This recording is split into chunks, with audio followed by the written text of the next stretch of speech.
The show starts in 10, 9, 8, 7, 6, 5, 4, 3, 2, 1, go. The following is a world-class Bullshitters exclusive. Submit to the High Council here on World Class Bullshitters. I'm your host, Jeff Hicks, and this week we're celebrating Christmas. We have a big special panel and a lot of topics that are unique to tonight. So, folks, let's just introduce everyone before we try to tell you more about the show. First off, I'm joined by the cast of the WCBS show. First off, the last standing Samoan, Big Rig Nick Utam. Merry Christmas, ho, ho, ho. Do you have a machine gun? I was going to ask which three individuals you were addressing in the chat with that last part of that. You know who you are. Up next, American Ramrod, Kendo Slice. I would like to extend an olive branch to the other, people of this holiday season that might be listening and wish a happy Kwanzaa and a happy Chanukah to who might be turning in. No such thing as Kwanzaa. God bless you. Yes, Kendo, it is the third night of Chanukah. So, folks, God bless you. Yeah. Also, we're joined by my co-host of the High Council. Say hello to the one, the only Caffeinated Wolf. What is going on, chat? Hail to the chat. Hail to the High Council. Thanks for having me here, Jeff. Great to see the other WCBS guys. Yeah, it's going to be and a great time. The lovely Miss Mayhem. Yes, one of my favorite co-hosts of all time. Say hello to Mary Mayhem, everyone. First of all, it's Jingle the Honest Hooker, okay? And I'm both merry and bright. Sure. So, I guess do that. I guess you gotta have two names so you can do both shifts during this holiday season. You need to get that money for those gifts. With her, being a woman and bright, those are mutually exclusive things. Like that can't happen. Wow. I don't know how to feel. I don't know how to feel about this. Kendo, who hurt you? Who hurt you? A lot of people. That's fair. Now, folks, tonight we're not going to be celebrating those who have hurt Kendo or anyone. Tonight we're celebrating the holiday season of Christmas or Chanukah or Kwanzaa, whatever you want to celebrate. Festivus for the rest of us. It doesn't matter, as The Rock would say, because tonight this stream is all about giving. So, folks, everything from this stream will get donated to Toys for Tots. This stream is already set up and formatted to that. And before we even went live, we've already raised, 100 and... 300. Wow, no, wow. 306 as of right now. Yeah. Hot damn. So, folks, thank you for giving this holiday season. Like I said, folks, we wanted to give back this year. 2022 has been a fine year for the WCBS channel, the brand, all that stuff, us personally. But we thought it's the holiday season and it's the time to give because everyone's so generous to us all the time and we want to do something back. So that's how it works. It's like Thanos with the little blade. You balance things. And so this is a way to just make some people happy this holiday season and into the future. So, He folks, also killed his daughter. Yeah.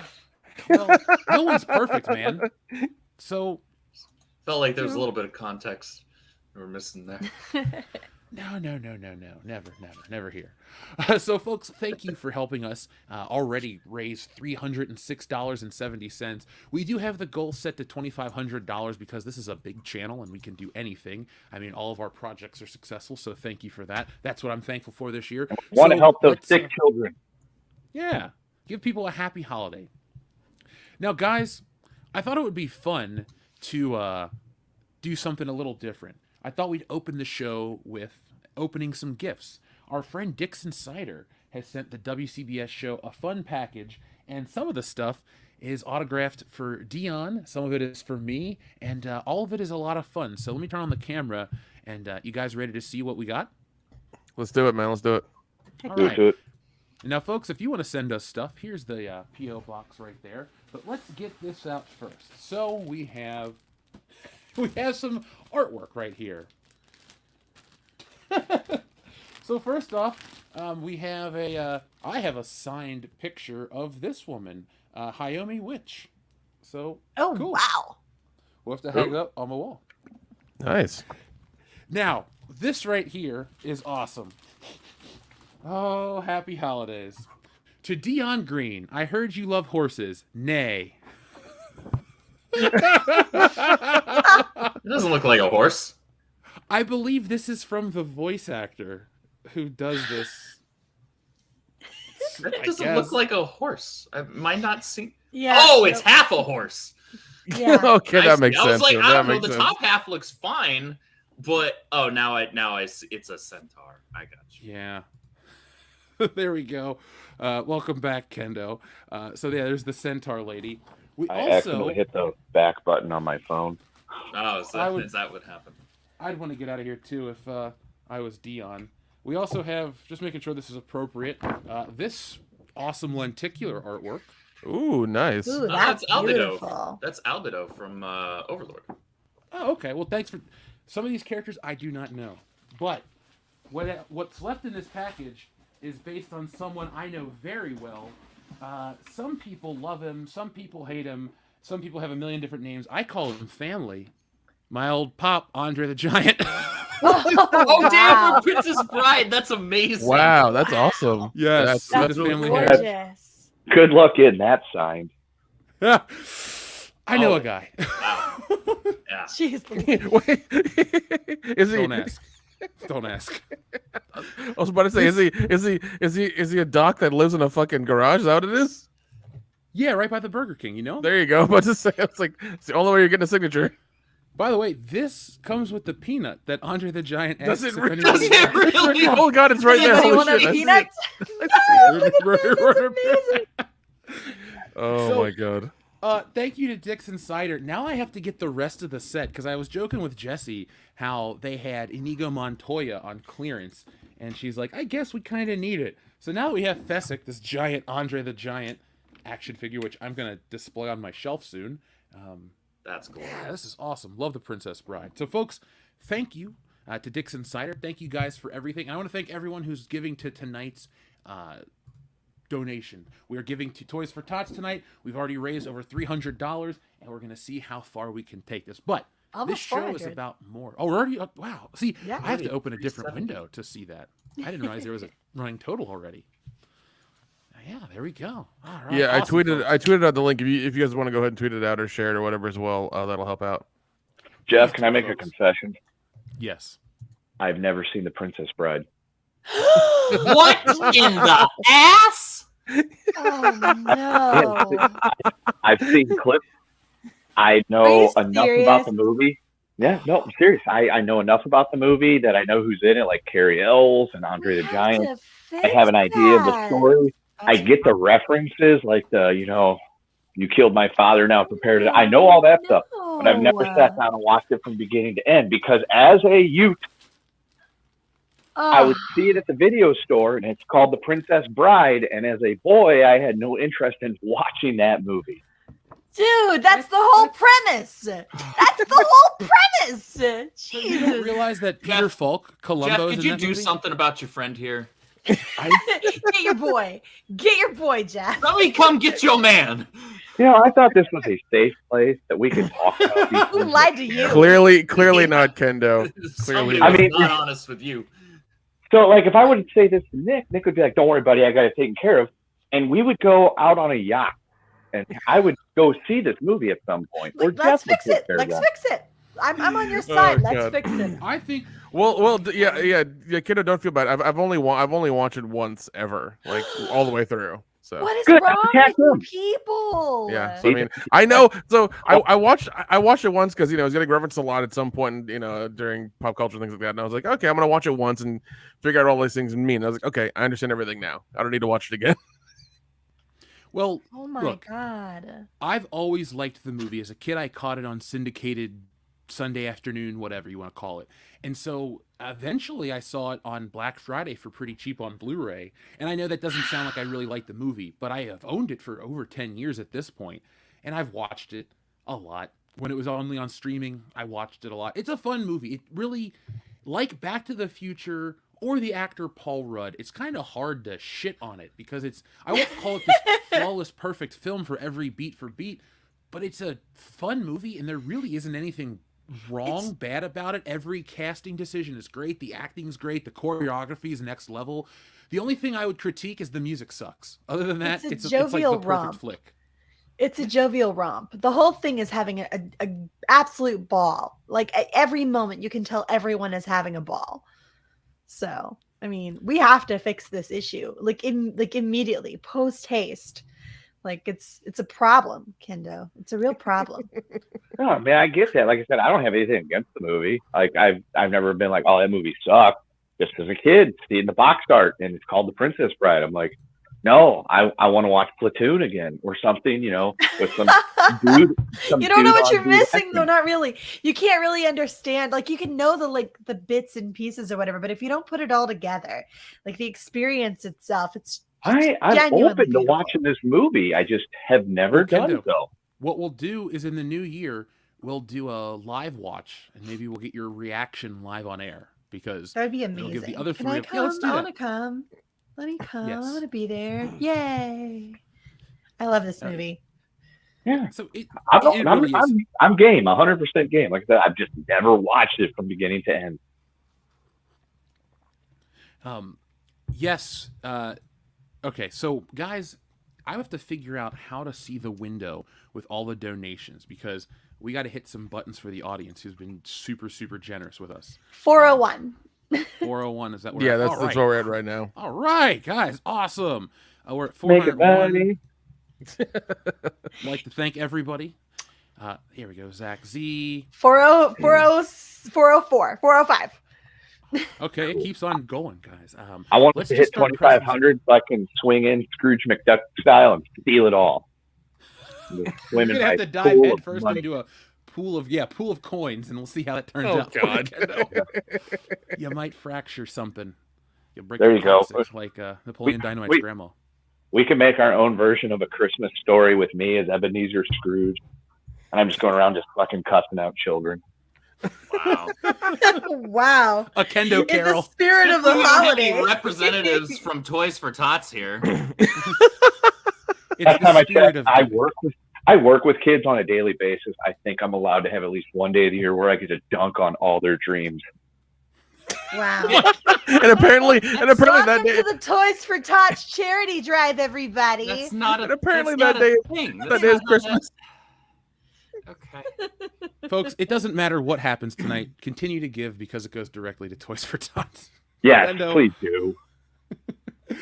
Now, guys, it looks like Darian or Cesario Japan or Georgian and a lot of people have been super generous tonight, and it looks like we're gonna have to bust out some Steiner Math. So let me pull this up for everybody, and then I'm gonna figure out the window situation so we can make tonight as much fun as possible. They say all men are created equal, but you look at me and you look at Small Joe, and you can see that statement is not true. See, normally if you go one-on-one with another wrestler, you got a 50-50 chance of winning. But I'm a genetic freak, and I'm not normal. So you got a 25% at best at beating me. And then you add Kurt Angle to the mix, your chances of winning drastically go down. See, the three-way at sacrifice, you got a 33 1/3 chance of winning. But I got a 66 2/3 chance of winning because Kurt Angle knows he can't beat me, and he's not even going to try. So, Samoa Joe, you take your 33 1/3 chance minus my 25% chance, and you got an 8 1/3 chance of winning at sacrifice. But then you take my 75% chance of winning, if we used to go one-on-one, and then add 66 2/3%, I got 141 2/3 chance of winning at sacrifice. See, Joe, the numbers don't lie, and they spell disaster for you at sacrifice.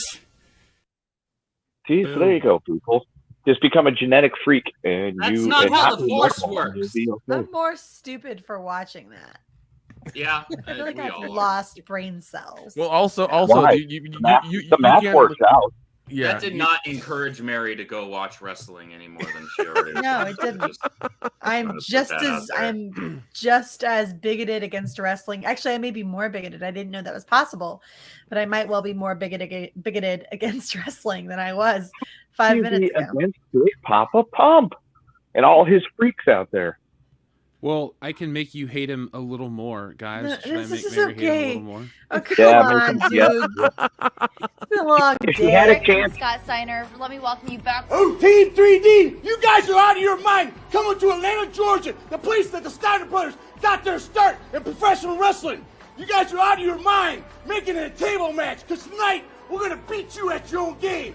And after it's all said and done, you're going to be taking splinters out of your fat asses all night long because you got some fat asses. The only chance you have no chance, but you had a chance, is that you can run lickety split. Because you can't run because you got some fat asses. And after it's done, we're going to have a tailgate party for all my freaks out there in Atlanta, Georgia.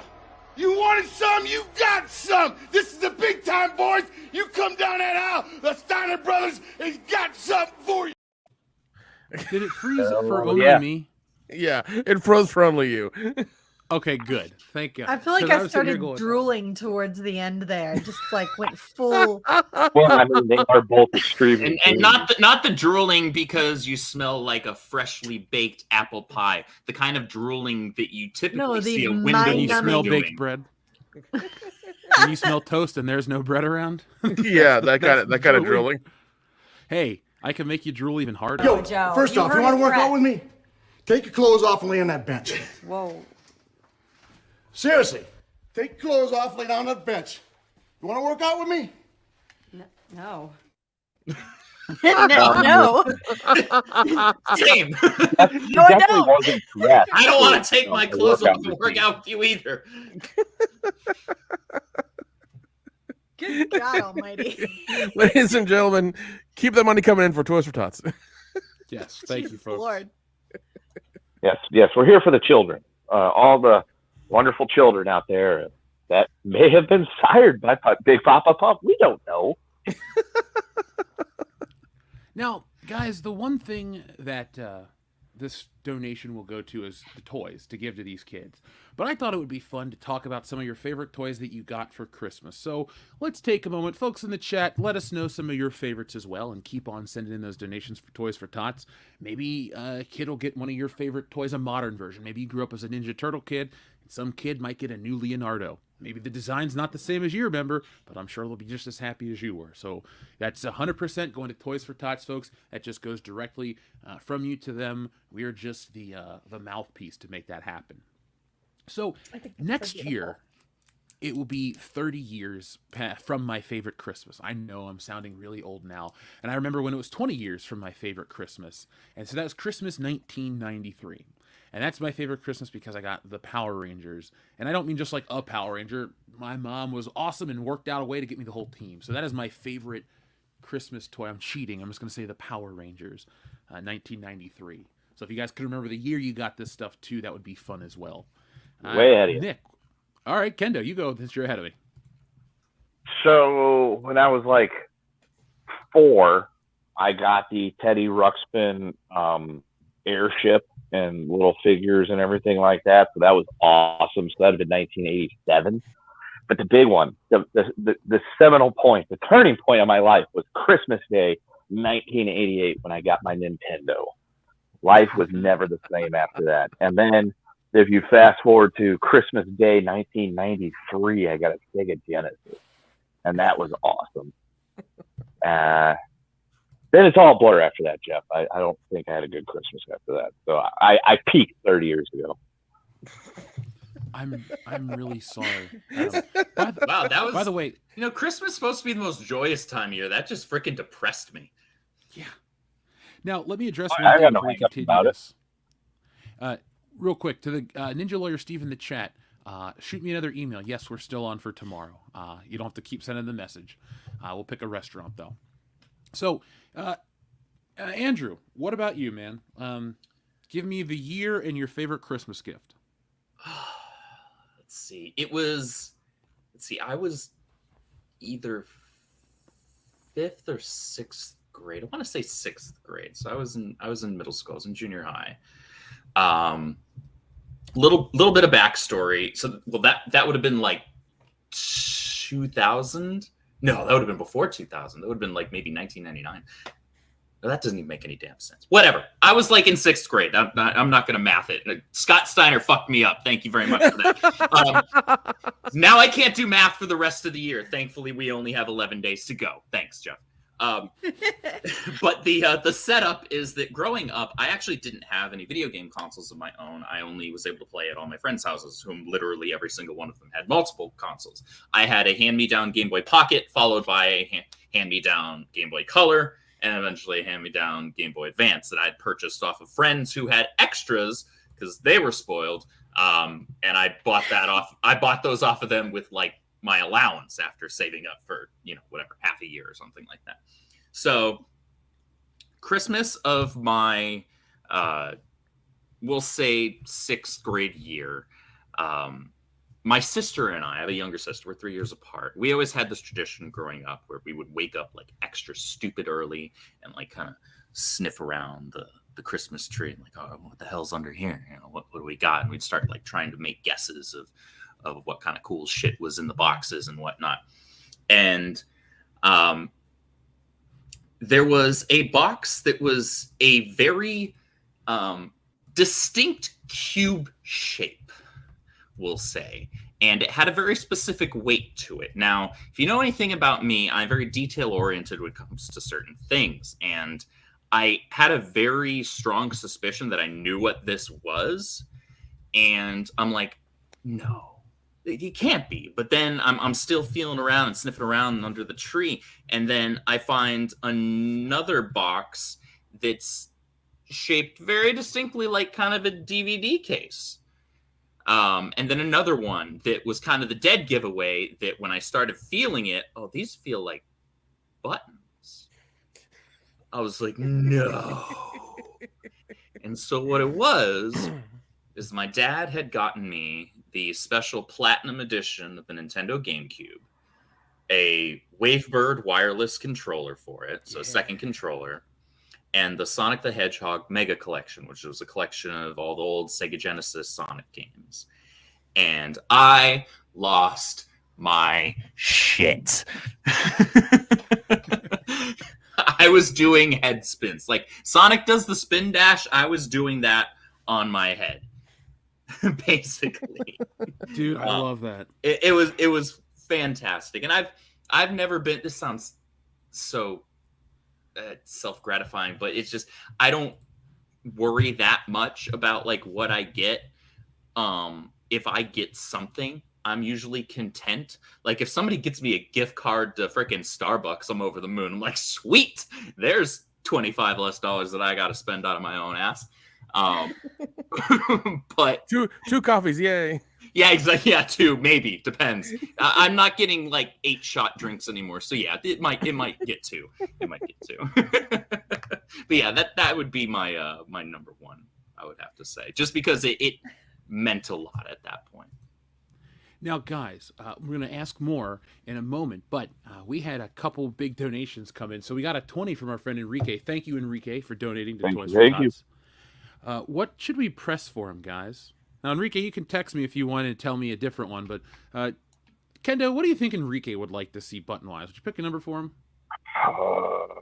Give him a number 40 Slapnut. Finkel is Einhorn. Einhorn is a man. Oh my God! Einhorn is a man. Oh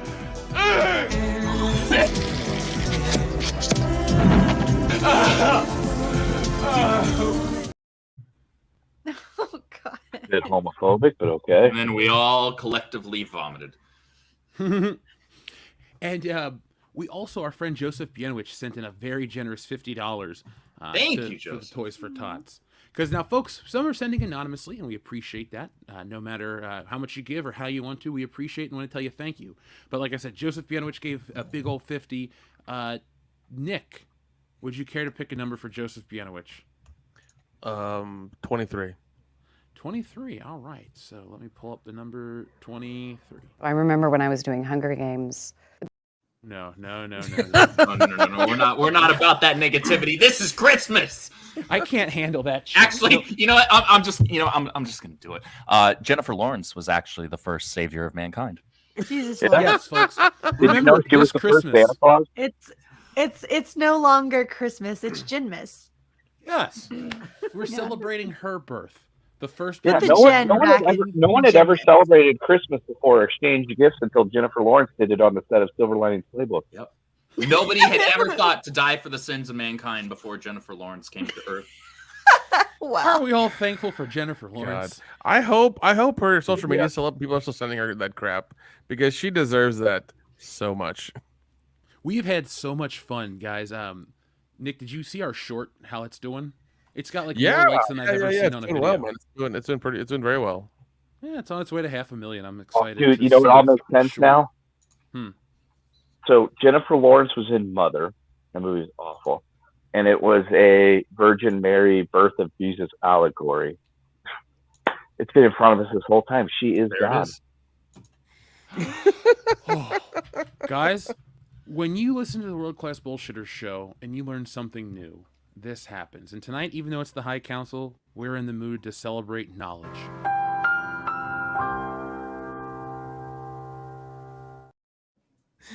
Oh man.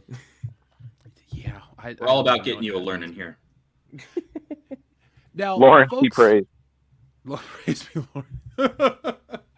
Now, God. guys, let's continue on with our Christmas memories. Mary, what about you? Well, you were talking about like a specific year, and I wish that I could tell you exactly what year it was, but I don't remember. I just know that it was the most memorable Christmas I ever had. I was really, really, really poor as a little girl, like really poor. There were some Christmases where we didn't have electricity. But one Christmas, I remember I wanted a purple doodle bear. And purple is my favorite color in the whole wide world. And I was so excited because you could draw all over it and you couldn't get in trouble because no matter what you drew on it, you could just wash it off. And I really wanted a purple one. And it kept getting later and later in the season. And there were starting to be fewer and fewer purple doodle bears around because it was the most popular one. And I was starting to sort of get a little panicky, like, Mom, come on, it's not so many left. And it was always sort of the same with my parents was, hey, look, we're doing our best here, but you need to be patient and we just don't have it right now. And then they were gone. And it was sort of heartbreaking, because I kept hoping I'd just see one around, and sort of get a little glimmer of hope. But they'd been gone for a little while, and I'd sort of resigned myself to the fact that it was going to be another year where I just didn't get what I wanted. And that was sort of par for the course at that point. And I sort of knew better than to cry or whine or complain about it because it never made a difference anyway, but it might get me in trouble. And then one day we were in Walmart and we were walking past the layaway, and there was a purple doodle bear sitting there, right, just there, that had been put out to go back onto the shelves, and it hadn't hit the shelf yet. And I was like, Mom, there it is. There's one more purple doodle bear in the whole wide world, just one. And you could tell, you could sort of tell the difference with my mom between her sort of sly, coy, like, well, we'll see, and the heartbreak look of just wanting to protect me, from pain. And her going, honey, we can't. I don't have it. And I was like, oh, yeah, that's okay. Because Teal's fine, or, whatever. Yeah, that's it. That's the purple doodle bear. Yeah. And I kind of got swept off by my dad, and I thought maybe he was just trying to keep me from seeing Mom cry, because she cried a lot when I was a kid.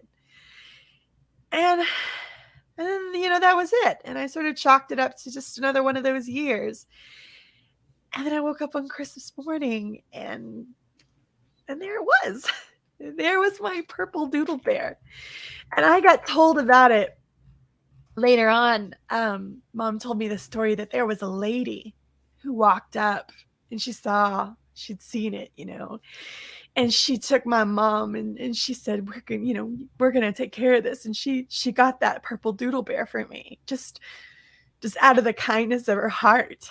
And it was just the best Christmas, as it was one of the few ones I ever really got what I wanted. And it meant the world to me waking up to that surprise, because I'd been bolstered for a heartbreak, and instead I smiled, and that was the world for me. That was the world to me as a kid.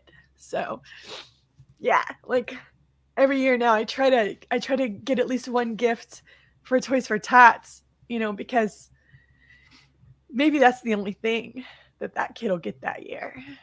But it's the difference between smiling and crying on Christmas morning. So yeah. I'm not crying, you're crying. I've got something in both my eyes. Don't worry about it. I never found out who that lady was. She just stepped up to the plate and got some completely random little kid she'd never met before what she wanted for Christmas that year. It's Christmas magic, like they say in our new favorite Christmas movie, guys. Yeah, Violent Night. Though, people, I know the news and a lot of things like the hyper focus on, the level of crime or this or that to pop a rating, as they like to say in the wrestling biz. But I do like that Christmas tends to bring out the best in people. It's nice that this season does bring that out. And I want to thank everyone who's been so generous with us tonight. I mean, we're already at $563 raised out of a $2,500 goal. We've been on the air for 30 minutes. That's it. So thank you to everybody who's already given. Now, I have to go back a little bit into the chat. Now, folks, normally I can see stuff in the super chat window, but the way this works is I have to watch the live chat. You can't access this in the back room. It just lets you see the amount. So if I miss anything, I apologize. I want to give everybody a thank you. And to those in the chat, if somebody could keep an index of somebody I might have missed, we will thank everybody. Now, John Thomas gave a very generous $50, guys. So John Thomas, thank you very much for joining us each week, and thank you for giving that to Toys for Tots. What number should we pick for John? Mary, since you told us that wonderful story, why don't you pick a number for us? How about 25 for Christmas? 25, you got it. Did you see that guy accidentally hit that moose with his car? No. Holy shit. Jamie, pull that video up. Oh my god, oh my god. Oh my god.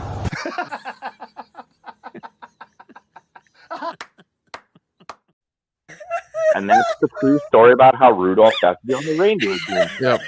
Jeff, in the live chat, we just got a donation of $10 from Picasso himself. Oh, well, thank you, Pablo. I'm glad you're back from the grave. Oh, I thought he was wonderful. dead. Yeah, man. That is the I'm wonderful looking for his Christmas. ear, okay? That was Van It Gogh. is the time for miracles. People are coming back from the dead to give money to Toys for Tots. That's awesome. Listen, I always get those artists confused, okay? Give me a break. They're not even both white, but whatever. You have no excuse, Nick. That's true, I don't. I'm just bad at history. That's all it is. That's okay. I'll tell you who wins the War of 1812 next time. Okay, cool. Wow. Joey the Lazy One. I'd like to thank Joey the Lazy One for his $20 donation. Andrew, you haven't gotten to pick a number yet. Would you like to pick a number for Joey the Lazy One? Sure. Let's go 24 for Christmas Eve. 24. Batman? Batman, you say? Coming for you? I'm counting on it! Jeez, The Louise. Dizzler. That's a transfix whatever of letters that really will change the entire premise of that movie, Kendo. Oh, yeah. If he had Different just story dialed altogether. it back a little bit, he actually would have been a pretty great Riddler. I agree. I do like him the way he is because he makes me laugh. And I never noticed as a kid how he was trying to be the mirror of Bruce Wayne with the wigs. Because as a kid, I was like, why does he wear this hairpiece? Why does he do this shit? Why does he have a fake mole? I'm like, oh, he's literally Bruce Wayne's mirror. How did I never notice this as a kid? And so I thought that was kind of interesting. It makes some of the jokes a little better. Yeah, Batman Forever is a remember movie that the other edit of it is probably a really good movie, and what we got is what we got. Yeah, I remember hearing that it was supposed to be Robin Williams was supposed to be Riddler. Could have had a better Riddler, man. Don't depress me. Now, Well, now, Mary, I know you have to head out, so I didn't want to hold you up anymore. Is there anything you'd like to say to the audience before we go? I just want to thank you guys so much for giving from your hearts to these kids that you'll never meet, but it means the world. You know, I've had those Christmases, and it's truly wonderful to. It changes the trajectory of your life. I'm probably. I don't think I would be the person I am today if it hadn't been for the kindness of people when I was a little girl that showed me that there's so much good in the world. And this is the time of year really to extend that to one another. And it reminds us of our humanity. So thank you so much, everybody, for all that you have given and all of the support that you're putting out there into the world, because it really is a beautiful thing, and I hope that it gets returned to you tenfold. I thank you guys so much for it. Mary, thank you for sharing your story. Thank you for joining us tonight, and Merry Christmas. I'll be Merry talking to you a lot in the new year. Absolutely, I'm looking forward to that. And and make sure if you're not subscribed to Mary's channel, go ahead and subscribe to it. Show her some love. Show her That's some very love. kind. Well, I would look forward to seeing you guys there. So have a great give to these beautiful, wonderful kids who need your help. All right, I'll see you guys later. Bye. All right, have a Bye, good one. Mary. Bye. Now, folks, Kendo's connection dropped. We'll get right back to it in a minute. But I want to thank our friend, he's right back now, our friend Anubis T800, who also gave a very generous $20 to Toys for Tots this holiday season. So, Anubis, thank you for joining us each and every week. Thank you for everything you guys do on all the shows. But thank you for tonight. It's a very special night. And like I said, it's not about us. We're giving to the kids tonight. And so we appreciate everyone that goes above and beyond to make that happen. Welcome back, everybody. Yeah, Jeff, just so you know, we are at $613 right now. All right. That's awesome. Okay. We've been on the air for 37 minutes. Yeah, it's happening fast. Ladies and gentlemen, if you could share the link to the live stream, that would really help. So we can get so we can make this money for these kids. Now, Picasso, we did say gave a tenner, but we did not pick a number. Andrew, would you pick a number for Picasso, please? Sure. Let's go with 53. Did you see that guy accidentally hit that moose with his car? No. Holy shit. Jamie, pull that video up. Oh my god, oh my god. Oh my god.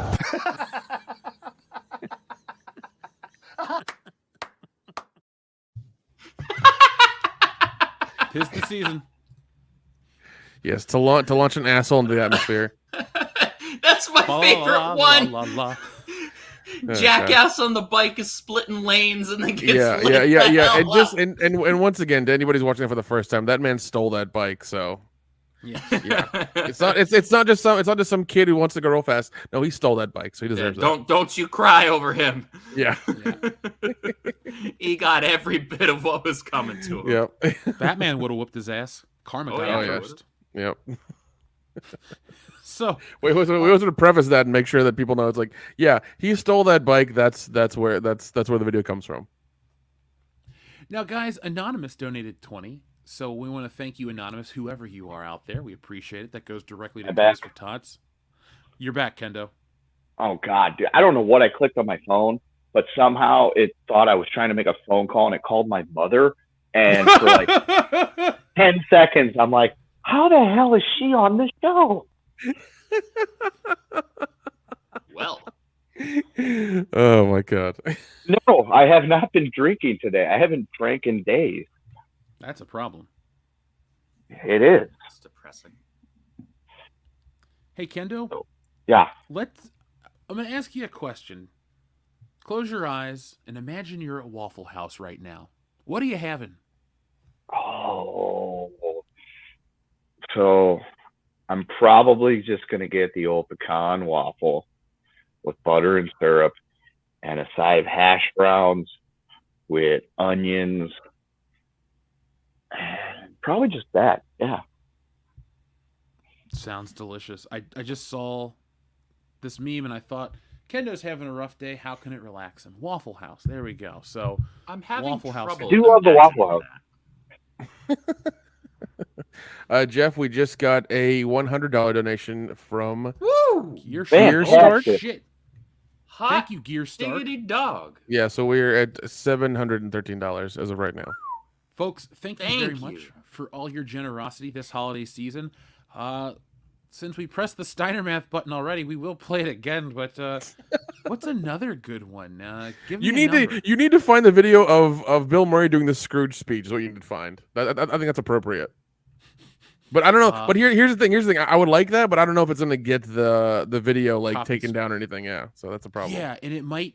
We actually won't play anything special because that will hurt this video's reach. And this donation, this fundraiser will be going live through the rest of the year. So anybody who watches the replay, you can donate in the future as well. Or if anyone goes, oh, I'm feeling extra generous this holiday season, and you come back tomorrow, it'll be an option, folks. So we'll stick with what we got only so it won't hurt the reach, so people can find out more about this. And we're going to be tweeting out about this tomorrow and every day throughout the new year. So folks, thank you very much again.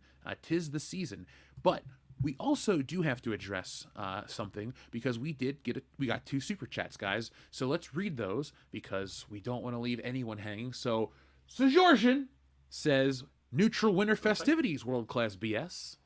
Well, thank you, Georgian. Very PC way of saying happy holidays. Yeah. I dig it. Right back at you. And we have a very generous $10 super chat from our friend Mipur Kodiohe. It says, Merry Christmas from New Zealand. Well, Merry Christmas to you from the U.S., my friend. Put another shrimp on the Barbie. Let's not. Okay. Oh my God! Is I guess Foster's is also New Zealand for beer. I don't know. Good guy, New Mike. Jersey accent. Shit. So those Kiwis love us. It's fine. It's fine.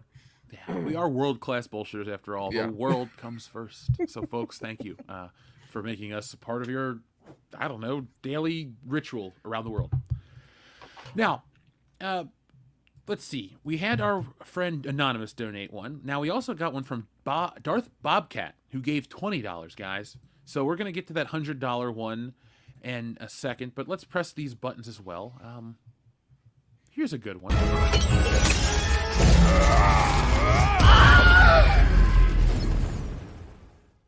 You got knocked the fuck out, man!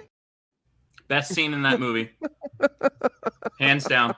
It was incredible. I will rewatch that movie just for that scene. I love how Kevin Feige kept being like, "Oh, she's the most powerful, MCU character. She'll beat Thanos." Okay, buddy, That wasn't even accurate then. calm down. If however you feel about Multiverse of Madness or the WandaVision show, Scarlet Witch actually could have beaten Thanos if she didn't get lit up from the ship. Oh yeah, no, 100%. If she didn't get lit up, she would have won, 100%. Well, I come from comics, so Scarlet Witch, I'm aware of the context that she is one of the most powerful beings in the whole damn Marvel universe. Yeah, but didn't she try to sort of fight Thanos when, he was trying to rip her boyfriend's brain out and didn't work out for her too well, and then he dusted her ass? She didn't get dusted. Scarlet Witch did she? She got and she got backhanded by Thanos, right? Yeah, because let's be real here. Everybody in that movie got backhanded by Thanos. He 1v-all'd that shit. Like Infinity War Thanos was better Thanos because he 1v-all'd everybody. That's true. Well, Thanos. It's been so long since I've watched that movie, I just kind of forgot about how it went down. Infinity War holds up well. Endgame does not. Yeah. No, Infinity War, Jeff can attest to this because he was in the same boat as I was. After Infinity War came out, we got the digital copy, and each of us probably watched it once a week, all the way up until Endgame came out. And then Endgame came out, we saw it in theaters, and that's the only time I've watched it. Same. I've seen it. I saw it once in theaters, and I went all out. I saw it in the big old IMAX at my theater in Vancouver, Washington, where I could kick back in a nice reclining chair, drink a few beers, eat some fried chicken. It was a great time. Nice. And I think I've watched it once since then. It was a good once, though, for you. So let's keep on rolling, because we actually have some new buttons to press tonight from our friend Ninja Lawyer Steve. So should we give Darth Bobcat well, we already gave Darth Bobcat that for Gearstark, who generously gave $100, folks, $100 to Toys for Tots for this holiday stream. Should we get some of those new buttons out for him? Or Definitely. Let's do that. He gets the debut. Yes. So Gearstark, thank you very much. You're awesome. Folks, we ask tonight that you hit that thumbs up button for us and give what you can. It goes to Toys for Tots. It's not for us. We appreciate everything you guys do for us all the other times of the year, back in the projects, this, that, and the other. Tonight, we want to do it this way. So let's share. Yeah, like the comic book things like that. Oh, I'm like, wait. From the project, what? Oh no, I got you now. There you go. God, yeah. Caffeinated Wolf. Jeez, I thought you were better than this, buddy. Dude, I'm whiter than the clouds. I ain't going near the projects. That's okay. So let's see what we got here from People our pal like Ninja me Lord die. Steve. Well, for some reason, this doesn't want to load. Yeah, like an overcast day. Yeah. All right, here we go. You guys ready? Hit it. Let's do it. All right, so here we go. Really like to claim your ass. His hands reach around and touch my breasts. But when he hits my clitoris, I agree to the fisting, and slowly he inserts his thumb inside me, rotating it around and around, stroking the front wall of my vagina. Holy fuck, is this wrong? But holy hell, is it erotic? What? Iago, no! I can't. Stop, Iago. Don't do it. Don't do it. Oh, God. Iago's about to blast off there. Oh, my God. Holy shit. I apologize to anybody who just came into the chat, and that's the first thing that they heard. We are actually giving to underprivileged children tonight. And I guess the readings of Iago in the what was that? I knew he was it was the 50 Shades shit. Is that what he was reading? Yeah. Right? I remember hearing that he did a narration of that, and I'm like, you've got to be fucking kidding me.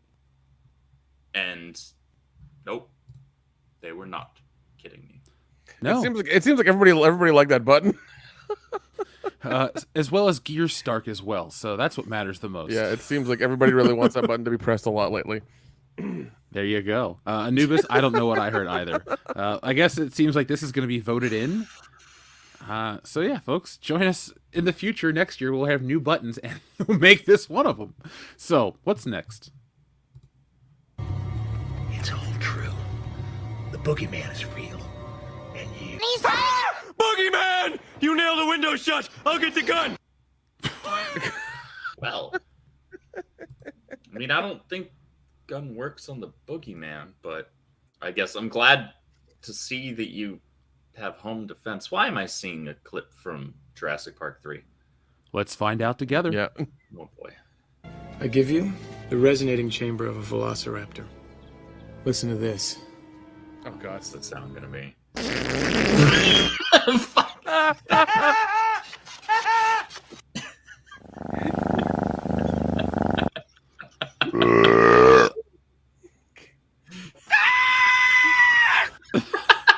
Oh yeah.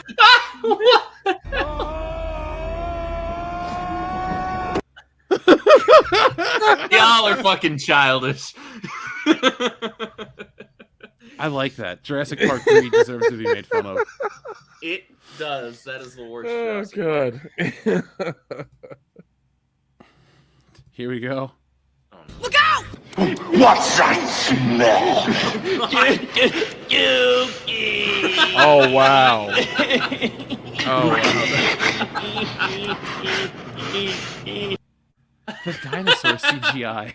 That kind of works there, actually. What the hell? Oh God, I dig it. Ninja That's- Lawyer Steve, you rock, dude. Now, folks, we're gonna play another one of Ninja Lawyer Steve's, and then we're going to talk about some of the topics we wanted to address, because we do want to give you a fun show as well as the spirit of giving in this holiday time, aka the week of Christmas. So, what do we got left for Ninja Lawyer Steve? A million tabs for me, indeed. Oh, let's see what happens here. Oh, jeez. Ding ding ding ding ding ding ding ding ding bam dum dum bam bam bam bam bam bam bam bam bam bam bam.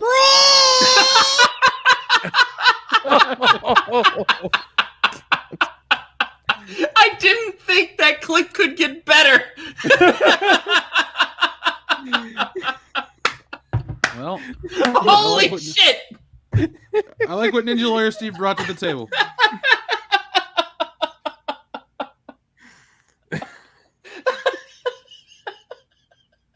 I'm fucking dead. Caffeinated almost broken. Done here, Jeff. We're done. I'm fucking deceased. Roll the Jeff's gonna credits. have We're paperwork this to isn't gonna- fill out. I there's died nothing in the live on topic. air. Holy shit, that was glorious. I'm a fan. That'll be added to. That is the greatest ever. It's the gift that keeps on giving. It really is. We'll leave you hanging here to figure out what's next with She-Hulk, folks. Oh, fuck but me dry. thank you for giving. We will play the She-Hulk one. Well, we got one more. We'll play it after that one. So,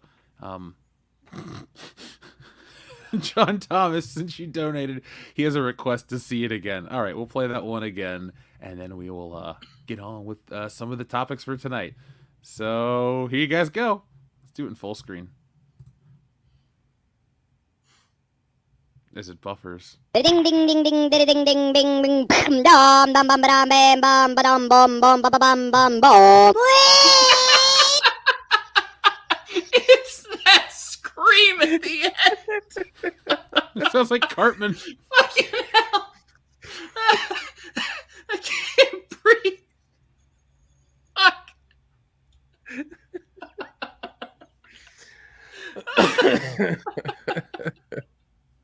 Oh, man. May that Good sweet, tidings sweet of criminal great rest in joy peace. to you, sir. He did. Oh, He's my no more. God. He ceases to be. Now, Andrew, Yes. you and I have been covering some of this DC stuff, but we're at the point where it's all basically fallen apart. There's no more DCEU. There's no more Henry Cavill. What is there anymore? They still have Peacemaker and James Gunn's Suicide Squad. That's cool if you're into that. Oh, man. But that's the things I care the least about. Yeah. How about that? Yeah, Peacemaker, who we changed his sexuality mid-season. That was wonderful. Yeah, weren't you into that show for a minute? It was once again, it was legitimately funny, and I really did like that first season. But like in the first few Why do I episodes, have no he audio? gets out of jail, and he's like, "Oh, I just want to bang some chicks. Want to bang some chicks." He's hitting on every woman that's around him, and then all of a sudden, like the second to last or the third to last episode, he's like Peacemaker bangs everybody. I'm just like, what? He went on about how he like he'll bang anything and everybody. I'm just like, that wasn't your case like 4 episodes ago. What happened? And then the next day, James Gunn's like, Peacemaker's bi. He's pansexual. I'm just like, motherfucker. Because that's what we care the most about with our superhero entertainment guys. It was fine. It was funny. It was John Cena being hilarious. It was an entertaining show, and then you fucked it up. So in 2012, we had this iconic wrestling match, The Rock versus John Cena, and now it's 10 years later, and they both fight in DC films. Kendo, since you've seen the Rock Cena match, and you've seen John Cena play Peacemaker, and you've seen the trailer for Black Adam, who do you think did it better in the DC EU? John Cena or The Rock? Oh yeah, Kendo can't hear me. All right, I'll ask you guys this. From what you know, I have seen all of those. Okay. All right, Andrew, then the question's to you, my friend. I would say that The Rock did it better, honestly. I could not stand John Cena. I don't think that John Cena's an entertaining actor very, very much at all. Like, he'll have his moments, but other than that, he's just kind of boring to me. Same goes with him as a wrestler, though. The 5 moves of doom. I can't see me. No, don't want to see you. Go away. And that includes in big budget Hollywood films. Like I've made no bones about how I feel about James Gunn's Suicide Squad. I hated that movie. It felt like it was just James Gunn jerking off to unnecessary gore the entire film.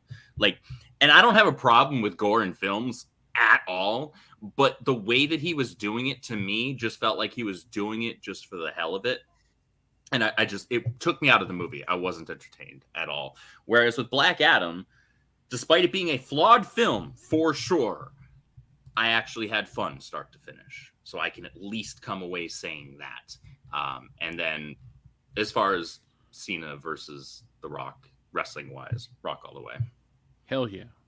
Our friend, Not That Alt-Right Guy, donated a very generous $50, guys. So should we bust out another Ninja Lawyer Steve button to celebrate? Oh, yeah. All right, let's see what's next. Let's see. We got She-Hulk coming, folks.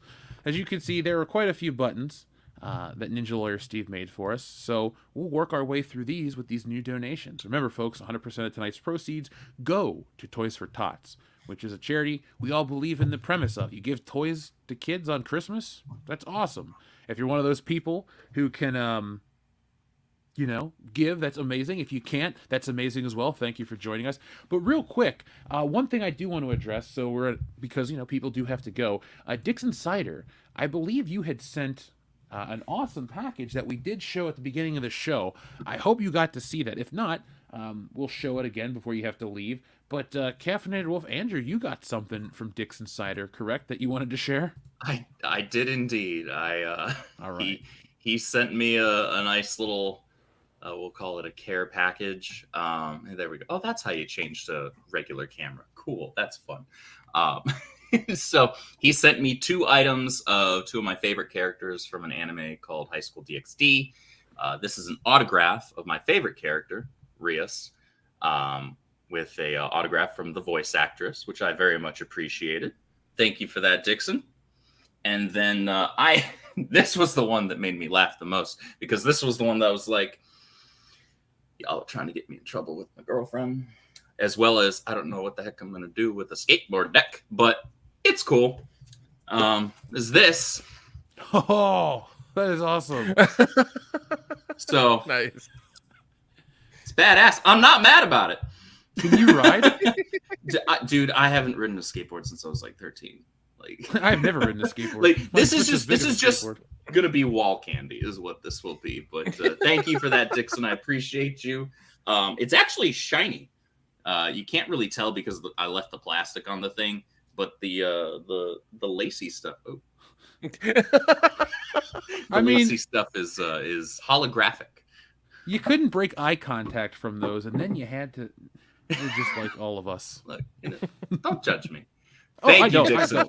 I don't judge at all. Why would I? I'm not gonna lie though, Dixon. I would have loved to have a copy of that albedo print that you sent as well. That looked freaking great.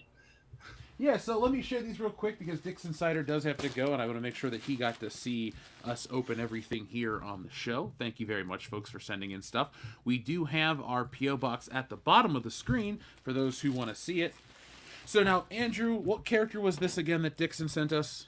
Albedo. She is from an anime called Overlord. Oh, okay. Well, thank you for telling me that. And thank she you, is Dixon Cider. El Primo tier anime waifu status. And then this is for Dion. Horse girl. That's awesome. And then this one was for me. This is from Hayami Witch. I don't know who that is, but I'm not mad about it. I mean, that's awesome. It's a nice picture to get. And then finally, I consider this the best part. Dude, I'm not gonna lie, that is dope as hell.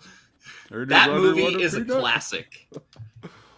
Yeah, and we learned that Kendo hasn't seen it. So this year, in 2023, folks, we're going to have a commentary where we watch it with Kendo for the first time, and he will give his thoughts and opinions on The Princess Bride. But until then, folks, go watch it this holiday season. I don't really know how to tie that into Christmas, but yeah, if you can't watch The Princess Bride, watch other films like Christmas Vacation or Scrooge. Die Hard. Die Hard. A little later on tonight, we'll be talking about some Christmas movies. Jesse wanted to ask you guys a couple of questions. That's to the audience as well about some Christmas films. But I had a couple things I wanted to talk about. Hi, Jesse. Oh, she's not here yet. She'll be joining us a little later. She's all right. Preemptive hi. I will tell her you said hello. Now, our friend, not that alt-right guy, donated $50, which we were going to talk about. And he also had mentioned about the gift. It said, here's to all you for the stream. My favorite Christmas memory is waking up to a set-up NES. Mom said Santa wanted to test it before leaving. Found later dance with the not playing. That's amazing. Yes. That's awesome. Oh, my God. That's amazing. Have you guys seen the film 8-Bit Christmas? No.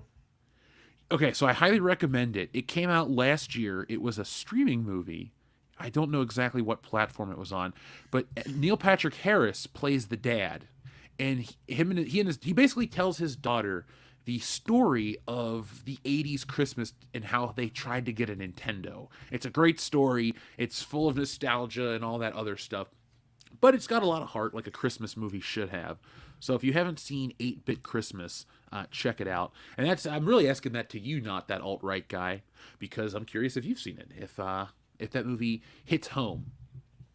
Now, Kendo, just to reference 8-Bit Christmas, it is on HBO Max right now. It is also able to rent on Amazon Prime and Vudu and YouTube and all the other places as well. So, I recommend you guys watch it if you haven't seen it. It's a lot of fun. It's NPH. How can you dislike NPH? You know. Now, I know, Kendo, you had mentioned getting your NES in Christmas of 1988. And Andrew, you mentioned getting your GameCube in Christmas, 02? Yeah, it had to at least been 02 because the Wavebird was out. So, Nick, have you ever gotten a game console for Christmas? Yeah, I got the NES in 88. Actually, no, I got it in 90. What am I saying? I got it in 90. Because my brother was 3 and I was 5, and my mom wanted something we would both play with, but what she didn't know is that, we would fight over it all the goddamn time. So that was fun. I think he wanted to play. What did he want to play? I think Metroid all the time, and he wanted to play Mario all the time. I wanted to play Metroid all the time. That's why I kind of have a hatred for Mario, because he would always get his way because he was the younger brother, and we don't have to play Mario, and that's why I kind of have a little bit of disdain for Mario because of that. At least you're honest. Yeah. That's why whenever something Mario comes up on the channel, I'm just like, that guy. Do you still like Metroid? Yeah. I play it once again. Like, I played the game like on the old NES. I played some of the newer ones that came out after that, and then I kind of just lost touch with it after a while because I just didn't care anymore. Because you had Xbox and PlayStation and things like that come out, and then I just kind of just didn't care for Nintendo stuff anymore. Oh, that's fair. I was in that same boat, but the older I get, I find that the Nintendo games are great for parties and they're great for multiplayer. Oh, 100%. Yeah, that's true. And like, women tend to like to play Nintendo more than other shit. Like, I remember in college, girls wanted to play the Wii. They all wanted to play Just Dance a little later. Jesse likes the Switch. It's like, it's just I don't know. They don't ever want to play PlayStation. They never wanted to play Xbox in college, but goddamn, they wanted to come over and play Nintendo and hang out. Let's play Mario Kart. Okay, I guess that's fine. Like, that was the best part about having Nintendo in college. People just wanted to come over and hang out and play.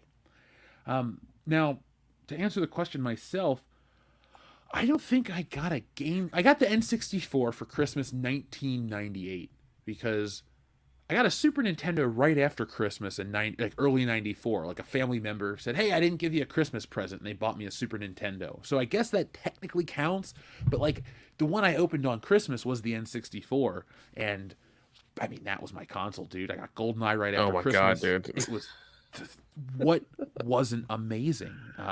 Look, here's what's been nice as of late too. I've been Team PlayStation since the beginning, Team Nintendo since the beginning. It doesn't really matter. In our household, it was just what game did you want for whatever console. I was lucky. But the older I get, I gotta say the N64 classics hold up better than the PlayStation classics. It's just like the technology, whatever the 64 games were, they just look better, they play better, they're still more accessible. A lot of the classic PlayStation games are just hard to play. I don't know. They don't stand the test of time like the Nintendo stuff. So, have you guys noticed that? A little bit.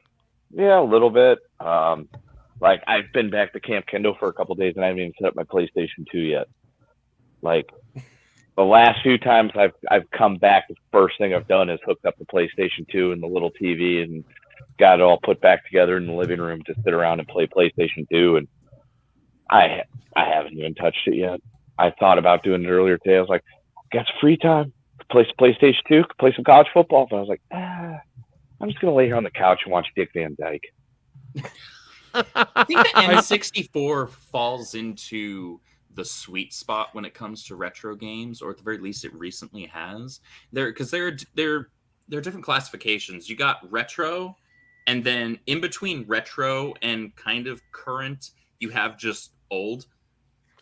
And that's where I throw a lot of, or not all, but a lot of original Xbox games, a lot of PS2 games, a lot of PS1 games, because what they were going for at the time, it pales in comparison to what we have now, but it doesn't have the charm that a more polygon heavy or 32 or 16-bit retro game has. And an example is I can go back and play, say, Chrono Trigger from the SNES any day. I can go back and play that any freaking day of the week, twice on Sundays. It's a phenomenal JRPG, one of the greatest of all time. However, it's harder for me to go back and play the original PS1 version of, say, like Final Fantasy VIII, because it looks and feels clunky, even when compared to something that's more retro than that.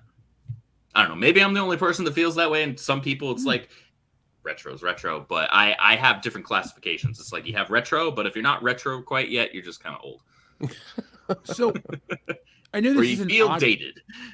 Well, the one thing I feel weird about like talking about games in that way, because everyone here on the panel, we were there for when the Nintendo was still like the premier thing, the original Nintendo. Like, to me, when I think of like really old games before my time, it's just Atari and all the ZX Spectrum and all that kind of stuff. Like, we're of the age where Nintendo's always a part of our life. So when I think back to like the stuff like the GameCube or the Wii, it's just kind of like an era of older Nintendo, but I don't have and I'll never have the feelings I do towards that one as I do like the N64 and stuff, because when I was playing it at the right age, I wasn't, I was just too old for that stuff. Like the GameCube stuff, I'm not nostalgic for hardly anything on the GameCube. I enjoyed Super Smash Bros. Melee, awesome. Is it the best Smash Bros? I don't think so anymore. I can't think of anything on the GameCube that is the best version of any of the franchises. Like Andrew, what do you think? Like, what do you think the GameCube has in terms of the best iteration of a franchise from Nintendo? It's not too difficult to make an argument for Double Dash, Mario Kart wise. A lot of hardcore Mario Kart fans will still hold that as the best of the franchise. I would actually have a little bit of pushback about your, or at least a disagreement, we'll say, a differing opinion when it comes to Smash Brothers. I hold that Melee was actually the most competitive and balanced of all the Smash Brothers games. And so it is still to this day my favorite, even though it doesn't have, half the characters that we have now in Smash Brothers Ultimate, and some of those being some of my favorite characters of all time to play as. But even still, I'd say that was the best. But then I go to other games as well. Like you had Zelda Twilight Princess and Wind Waker, and those are just some of the best entries in the franchise. They're phenomenal. So I think it really depends on the franchise. It really depends on the franchise that you're looking at. I think you can fight the Twilight Princess one because technically it debuted on the Wii. And it debuted on the Wii, but it was developed a couple weeks later. It was developed for the GameCube first, but they pushed the launch back by about 2 months so that they could use it as a selling point for the Wii. And I was like, well, I guess I got to buy a Wii because I'm not waiting 2 months to play the new Zelda. And I, to this day, prefer to play it on the GameCube. I want to play it on the Switch whenever they want to fucking remake it. Like, I just play it on my PC because I have a download emulated version of it that actually runs in 60 FPS. And they put it out on the Wii U. So the Jeff, HD remaster. So Jeff, if you ever want to play that, I could always loan you my Wii U. So there's that. Well, now that I know that's an option, I appreciate that. I might take you up on it one day. Or yeah, you can also play Wind Waker HD on there because it was the Zelda edition of the Wii U that came with Wind Waker. And to answer questions Dr. Coffin Nails had asked me earlier, no, it was the episode about the Red Coats. There you go. Now we had a lot more very generous donations coming, guys. We're almost at $900. So not that alt-right guy. Thank you very much. We're gonna press this button for you, but we can't forget we have one from our friend Shrebbles08 who donated $50 as well. So let's see what this ugly green behemoth She-Hulk's up to, and then we'll get to the next one. God. Oh my Oh, jeez. Oh, that accurate reference for the win. Accurate. God damn. God. All right, so this one will be for Shrebbles08. We have another She-Hulk. Oh God! Wow, there were two of them. Jeez. You almost tasted that. Num, eat it up. Go play okay.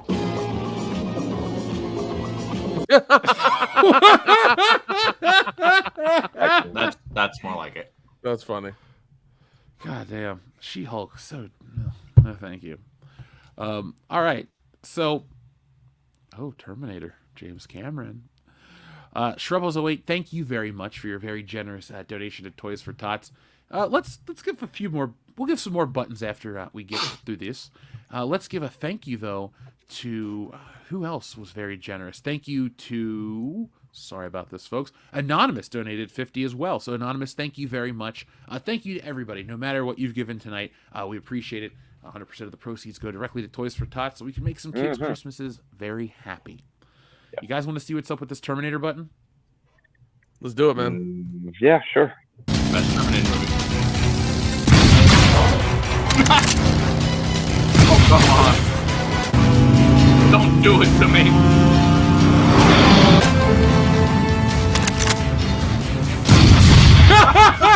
Oh my God. That's amazing. Win. That goes into the fucking archives tomorrow. Fantastic. Oh my God. Ninja Lawyer Steve, you win the day. You win the day indeed. Glorious. Thank you, folks, for joining us tonight. Guys, I had something I wanted to bring up to you since we do talk about superhero stuff constantly. Is Batman Returns a Christmas movie? Let's get a round discussion, and then we'll get some more arguments for or against. So, Kendo, is Batman Returns a Christmas movie? Oh, there it is. Nick. Yeah. Nick, what about you? I don't know. I would. Does it check the boxes of the correct? I mean, like, it happens on Christmas. That's fine, but is it really, in the spirit of Christmas? That's the real question. Andrew, what about you? Okay, so full transparency. I've only seen Batman Returns once. And it was easily 2 decades ago. From what I remember of it, man, he's judging me right now. I don't need that negativity. I mean, you've only seen Batman Returns once. From what I remember of it, I would say yes. I do intend on rewatching that. I actually intend on rewatching a lot of the older Batman movies. Well, you're going to have a good holiday if you do, because the Batman. It's not until you get to the George Clooney one that you really have a bad time. Correct. And even then, I can get some good puns. Sure, we'll go with that. Yeah. What's good, the dinosaurs? The Ice Age! Which is also that movie is worth rewatching unironically just for that. So I got an article here that discusses if Batman Returns is a true Christmas movie. So let's discuss it. Is Batman Returns a Christmas movie? There's certainly more than enough evidence to say that it is. Not only is Batman Returns set during Christmas, but the holiday also plays into the stories in various significant ways. Gotham's public Christmas tree is a recurring element during the second Tim Burton Batman movie. Snow, Christmas decorations, and Yuletide songs are also all over the movie. Moreover, the story twists classic Christmas tales, with Christopher Walken's evil businessman Max Schreck standing in as the Grinch/Scrooge character. While he at least grows enough to have a heart to save his son from the Penguin, the movie doesn't redeem him either. Likewise, Danny DeVito's Penguin was thrown into the sewers by his parents on Christmas and is the evil Jesus Christ figure of the story. He even emerges from Gotham's sewers 33 years after he was abandoned, while Michelle Pfeiffer's Catwoman also is the subject of several divine resurrections. Although most Christmas stories are about family, Batman Returns focuses on 3 characters who are alone. Bruce the Penguin are orphans, while Selina, besides her mother, she never sees, only has her cats. While Bruce and Selina could have had a chance together, her desire to kill Shrek overwhelms her. Batman and Catwoman also share some romantic tension while standing under the mistletoe. So is Batman Returns a Christmas movie? The short answer is yes.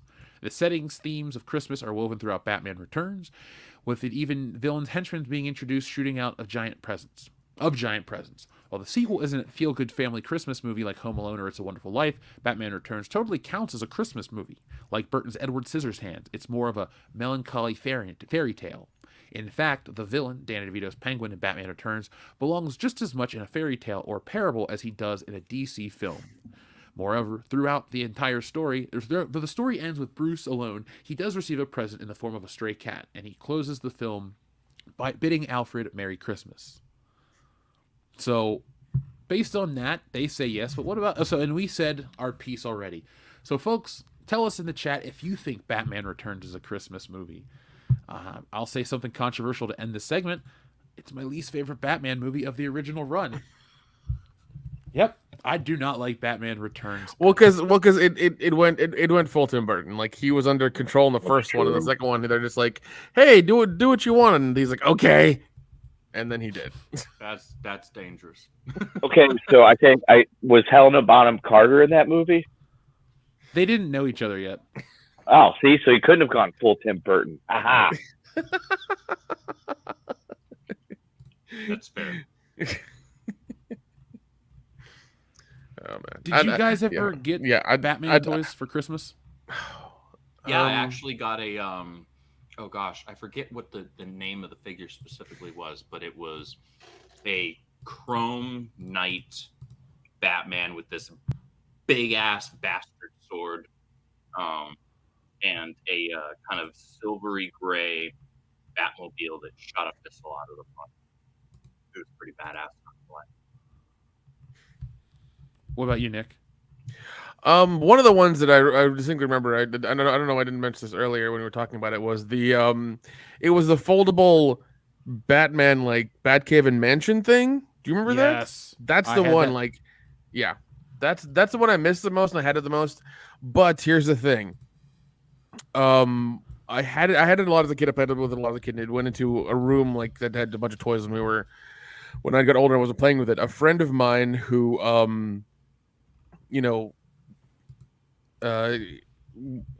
he loved Batman as well. I gave it to him because he was a bigger Batman fan than I was at the time, and I'm glad I went to him, and he enjoyed it and stuff like that. So that's why. Like, I mean, I wish I would have bought 2, one for myself, one for him, but that didn't happen. But once I was done playing with it, and it got older, he wanted it really bad because he kept talking about it, kept seeing it at our house and stuff like that. And I was like, here you go, man. Merry Christmas, and he fucking loved it. He loved the shit out of it. Is it this one on screen? That's the one. That is the one. I had a friend who had that. The original Batman Batcave. I did not have this specific model. I was not that into Batman when this came out in 1990. Then again, I wasn't even 2 years old.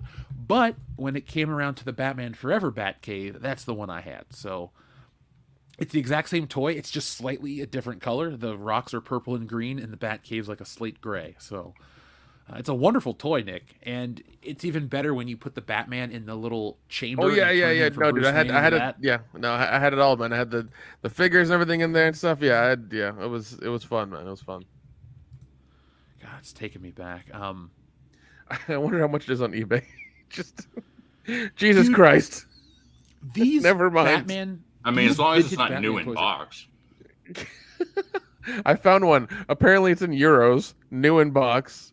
Approximately $760. Damn. You know, it's crazy. You check out the car. The Batmobile that goes for that playset is like jacked up in price like crazy. Is it the one from what is it? Which car was it? Do you remember? Was it the one from the cartoon movie? No, the first. Well, that's expensive too, dude. Any of the Batman toys, it's weird. Like, we're now old enough to where the stuff we grew up with is like starting to command stupid high prices just because everybody wants it all of a sudden. Yeah. The Batman from this movie, the Batman from the cartoon, and the Batmobile, like the Batman alone is like a $200 figure, but the Batmobile goes for quite a bit as well. We're talking at least over $100. So I want to get all of this stuff. I have like the Batman figures, but I don't necessarily have the cars, and I don't really want to spend $200 on a Batmobile from 1990. Fair enough.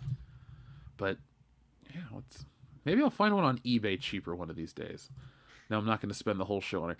Jesus, $500 Canadian. Woo. $900 Canadian. Oh, that's like $1,600. Oh, okay. Canadian money is like funny money.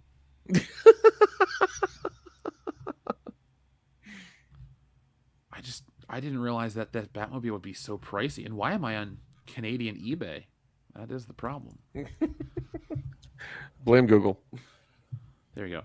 Okay, still $328 for a fucking Batmobile toy is too expensive for my blood. My first car was $1,000. I'm not going to spend $1,200 for an unopened Batmobile. That's so dumb to me. Anyway, I'm not going to lament the fact that they're too expensive. Christmas 95 was a lot of Batman stuff, so that was a lot of fun. Now, guys, we had another donation from our friend Joey the Lazy One, who sent in another $10 for Toys for Tots. Thank you to Joey the Lazy One for that as well. Guys, we are at $873 for tonight's stream, and we're on... Yeah, we are rocking it. Everyone else is rocking it. Folks, thank you for donating. Remember, this is going to go to a good cause this holiday season, so keep on giving, and we appreciate each and every one of you. And while you're in the giving mood, give us a thumbs up. We would like some help tonight by just letting YouTube know that you like our show. So give us a thumbs up, help fight the algorithm, and then we will continue to grow here on the channel. Yeah, just like Jeff said, the money made from this stream as well will also go to Toys for Tots. So the more thumbs we have, the more likes we have, the further this goes, the more people see it, the more money it makes, the more it helps out. So, help us out. That's what we want to do, folks. We want to help because that's all we're trying to do tonight. And guys, one thing I'm looking for one thing I used to look for around Christmas time was the old Toys R Us catalog. Oh my Did God, you ever get yes. excited for those? Jeez. Yeah, even when I got older, I still enjoyed, them coming randomly in the mail. I was like, oh, this is good to see. Yeah, up until they stopped printing them. like I paid attention to them. They were fun. Let's look at one, shall we? Now, I would love to pick random years, but sadly they only have like 1997 available. So you guys want to see what was big in 1997? Because we were still kids. Let's do it. All right. So is this coming up in full screen? Yes, it is. It looks like. Let me do it this way and take that off the screen. Folks, thank you for joining us tonight here on our very special Christmas episode of the High Council, where we're going to celebrate by donating all the proceeds to Toys for Tots tonight. So, folks, thank you. All right. So 1997, we could get a free our treat, Jungle Fun with Mowgli and Baloo. All right. In 97, I would have liked that. What about you guys? What? Let's see. What is that? Fun? No, I would have been 14, almost 15, so I would not have been happy to get a Jungle Book fucking toy for Christmas. Fair enough. Fair enough. What year did you say? 97. 97. Okay, 97. so I was 9. 12. Yeah. I was 9. I would have been cool with the Hot Wheels. Not gonna lie. Yeah, definitely. I would have been cool with the Hot Wheels as well too. Like 9-year-old me would have been totally fine with the Hot Wheels. Now, I wouldn't really want any of the toys on this screen right here. Pound puppies, micro machines, or little cars. Oh no, I would have definitely gone for micro machines. I was still big into those. Those were awesome. Hell yeah. Now, we'll skip the next page as well because it's shitty rubber lizards and Cabbage Patch dolls. Hey man, those snakes were the greatest thing for scaring parents and every time, dude, every time. You could devalue those. You could put those in drawers like months before, and all of a sudden you'd hear a scream from somewhere. It's like, what happened? Oh, I forgot to put that snake in there 6 months ago. Like it just, the gift that kept on giving. Oh, so there we go. Oh my God, what the hell is that thing? You don't remember the R Zone? I think. Oh God, the R Zone. That thing. Oh my God. That kind of, I guess, augmented reality shitty headset that you had. Yeah, it was $29.99, and then it was $27.99 for the headset, and then it was buy a cartridge, and you could get any game like Indy 500, Millennium Falcon, and Jurassic Park for free. Jeez. Wow. That's a sweet deal. In the year 2000, my mom bought me a Tiger R Zone for $5 at a Big Lots, and I played with it for about 10 minutes, and I never touched it again. That's about right. 10 minutes, $5. It's not bad. It's not bad. Yeah. Oh, look a classic. Uno, is it Uno Jenga? Yeah, that's dude. Uno That would stack, have caused some problems at my house, man. Would have been some fucking fists flying with that shit. I was gonna say, freaking families get broken up over Uno. We don't mess around. Yeah, that's war right there. Yeah, that's fucking war. This ain't no game. Yeah. Oh, look, what the fucking vortex football? Oh my God, is that the one where the thing pops out of the back? No, it whistled. Oh yeah, I remember that. Oh God, yeah, those things were crazy. And they like were everywhere. And like the whistling was like really loud. Really loud. Yeah. So what you would do is you would throw it up high in the air and let it arc down because it goes and then hit people in the face. It was great. Yes, that was the best part of those. Well, I don't think we need Barbie dolls. Oh, here we go. Computer games. Oh, there's my Oddworld. gosh. Abe's Oddworld. Ooh, and Shadows of the Empire. I'd want that. I remember Oddworld. I remember that being like a big computer thing for a minute. It was. I had it on PlayStation. It was a big. I think what was the third one was exclusive to the original Xbox, if I remember correctly. Yeah, something like that. Oddworld, Abe's Odyssey. Mm-hmm. Oh, fucking laser tag! I remember that. Oh, dude, my God! I had that gun. Yes, yeah. I had that very gun. Oh my gosh! Star Wars Monopoly on sale for $24.99. I have that Monopoly somewhere at home. Oh, that's worth some money now, I'm sure. I do have a Kanto region Pokemon Monopoly, and I have a Legend of Zelda Monopoly. I do too. I actually collect Monopoly. I don't really talk about it publicly, but I have a couple stacks. There you go. We got to get these Star Wars sleeping bags in adult sizes. Oh, nice. Yeah, but no, you see now what it is for adults. They're like body pillow versions with like Padme or something. Yeah, and instead of being $20, they're like $200. Exactly. Yeah, it's a little weird. Yeah, or if you're really one of those adults, it's the weighted blanket version. Oh, okay. Yeah. Oh God, wow, I forgot this. They had the fucking costumes in there as well. It was weird, man. Well, look Generic at the costumes. Oh my God, there's the Vader with the little foam, the fucking really soft foam helmet. I remember that one. Oh God, I think I had that. I think I had that. Those costume. prices. Yeah, I know. That's true. That's true. Is it a Mr. Freeze there at the bottom? Yeah, that's the whole Batman Forever crew. Oh You my got Batman, Robin, Batgirl, and Mr. Freeze. That's not hilarious. pictured as Alfred. That's funny. There's also Nightwing up there by Darth Vader and the Stormtrooper, and then there's Jeff Gordon. Yeah. Yep. That's a scary thought now, isn't it? You could be You could be a Tamagotchi. That's what that orange thing is up at top. At the top of the Oh screen. my right there. God, that's weird. Yeah. I still have mine somewhere. Yeah, I gotta find my old one too. All right, more costumes, whatever. Rugrats. Yeah. Adult costumes. They look equally shitty. Yeah, I'm about to say. Is another Mr. Freeze one there? Hold on, go back. Is that a shittier Mr. Freeze? That's a shittier Mr. Freeze. Yeah. Oh God. That is probably the least purchased costume of 1997. That looks so terrible, even from here. Like it looks. Oh God. It's like they Here didn't we even go. try. Toys. Oh wow. Dukes of History of Hazzard? Batman. That's crazy. Yeah. Now I are didn't realize those Power Rangers the ones that had the head flipping ones? I don't know. I don't recognize No, those those came Rangers. out Those soon. are hashtag not my Power Rangers. Same. These are the Turbo Oh. Rangers. so Oh, this is okay, after. okay. Sorry, I couldn't tell. My bad. Oh, you're good, man. Believe me.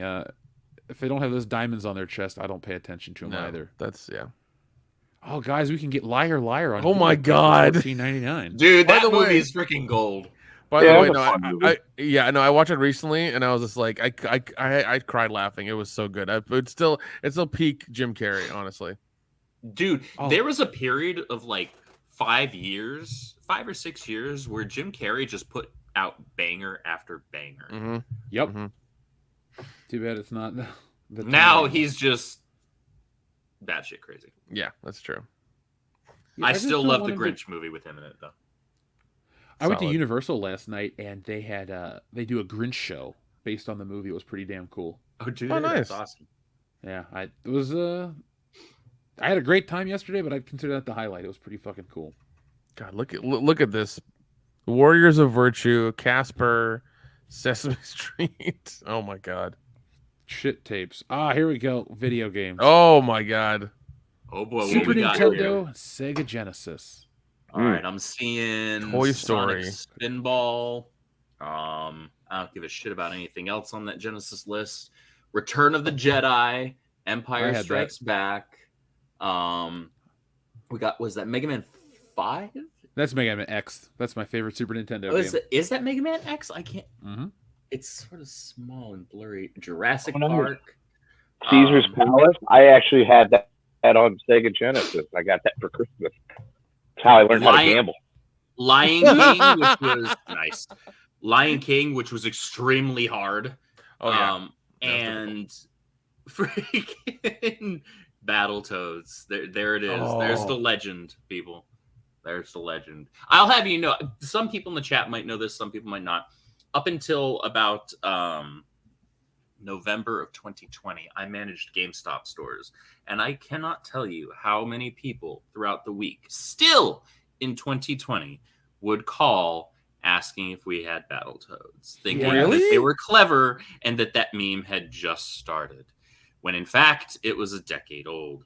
And the fun part was, yes, actually, it's part of the Rare Replay collection. You can get it for like $9.99, and then it just completely takes the wind out of their sails because they thought they were clever and they were just Womp fucking dumb. womp. Get new material, people. Your prank call game is fucking weak. Just like the Virtual Boys lineup. Oh my god, the Virtual Boy, the thing that gave everybody a seizure. In 1997, they were still trying to sell the Virtual Boy for wow, guys. 30. Originally $169, on sale for $29.88. Wow. This is when my uncle bought him for his kid. I remember when my one uncle bought all the kids a fucking. We had the PlayStation, they had the Virtual Boy, and like my uncle made more money than my mom, so it wasn't like, you know, whatever. They were just notoriously cheap about stuff. You go over to their house in like the year 2000, like, yeah, we just got a Sega Genesis. It's like, cool. I don't want to play Sonic. I want to play Legend of Zelda. Give me GoldenEye, No Mercy, something shit. All right, so a lot of this is just going to be shit because it's over. So that was a fun one. I wish we could pick the year we went through, because like, what Toys R Us catalog would you want to go through? Ooh, that's a 89. 89? Yeah. I'd probably have to say 98 or 99, because then we'd be talking about Nintendo 64. I'd be grabbing some Ocarina of Time on there, some Star Fox. I'd love to see 99 and 2000. Also, I would love to see the last one they ever printed. See what was in there. Oh yeah, that's a good idea. Yeah, but no, Jeff, for me, 89, because there'd be plenty of Nintendo games, and I believe 89 is when the Ninja Turtle toy line started really fucking hitting the shelves hard. So, well, I did find something from 1988, which year I was born. Yeah, same here. Let's see what the year 1988 brought us. So the Nintendo was $150, but you could get the action set for $99. Ooh. That's, I think, the one I had with the power pad. Oh, that gold box right there. That gold box. But it's Zelda too. It's still a gold box. Fucking Karate Kid Jaws. Look at this. Oh, Jackal. Rambo. I love that game. Top Gun. They got the Top Gun game there too. Yeah. I actually love that game too, because I wasn't a fucking gimp and I could actually land the airplane.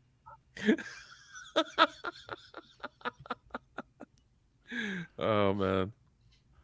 All right, so we got remote control. Oh, wow, man, you can look get at the that. Atari for $80 or the Nintendo for $150 or $100 for.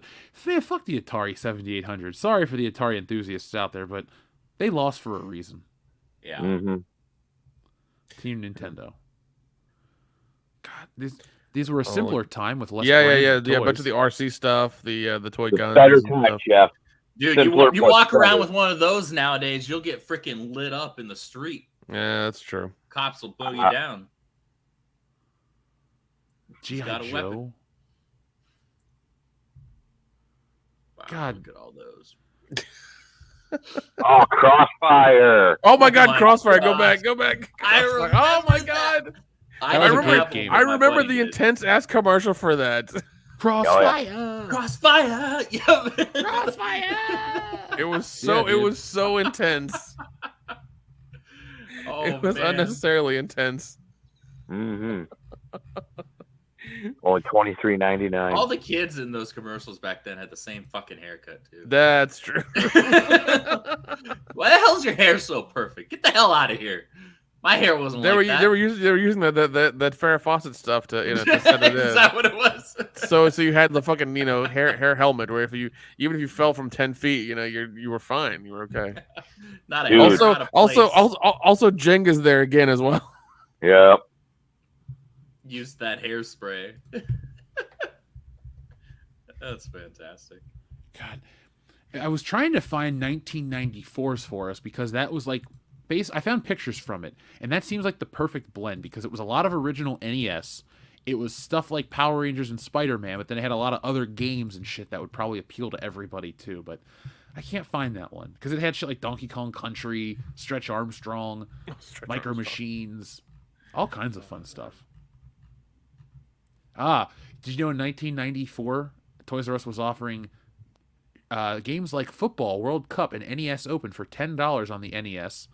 You could also get the original Zelda, Zelda 2, Metroid, Dr. Mario, Punch-Out, and Final Fantasy for $20. Jesus. Hell of a deal. Wow. That's wild. Yeah. Well, God, that was fun. Now I just want to go back and play with all the toys. Like, that's the whole point of it all, right? Yeah. Now let's check in with the audience here because we have raised $900. Holy shit, folks. Thank you Almost to at a grand. everybody. Yes, folks, we've only been Fantastic. live for an hour and 40 minutes. We can do anything we set our minds to. Doc Brown taught me that. Some good advice. Now, our friend Joey the Lazy One sent in another $10 donation. So Joey gets a second button, guys. What should we press for Joey? Pick a That'll number. be one of those motorcycle ones. Oh, should we do another Ninja Lawyer Steve one? Yes. Yeah, let's do it. All right. So, where did the Ninja Lawyer Steve tab go? Aha, there we are. Let me get this queued up. All right, I know what it is. You guys don't, but you'll like it when you see it in just a moment. Say it with me together, folks. Family. All right, here we go. Here we go. I don't have friends. I got family. We have guns. We have a Hulk. We have a T-Rex. And what do we got on this thing? A Cuisinart? That's fantastic. That makes it back. That makes it I like back. it. I like it. Print Fucking it. Spaceballs. Approved. Anytime you guys want to reference Spaceballs, we're going to be liking what you send. Oh yeah, man. Spaceballs is always a winner. My Schwartz is larger than your Schwartz. Fucking movie, man. It's a great movie.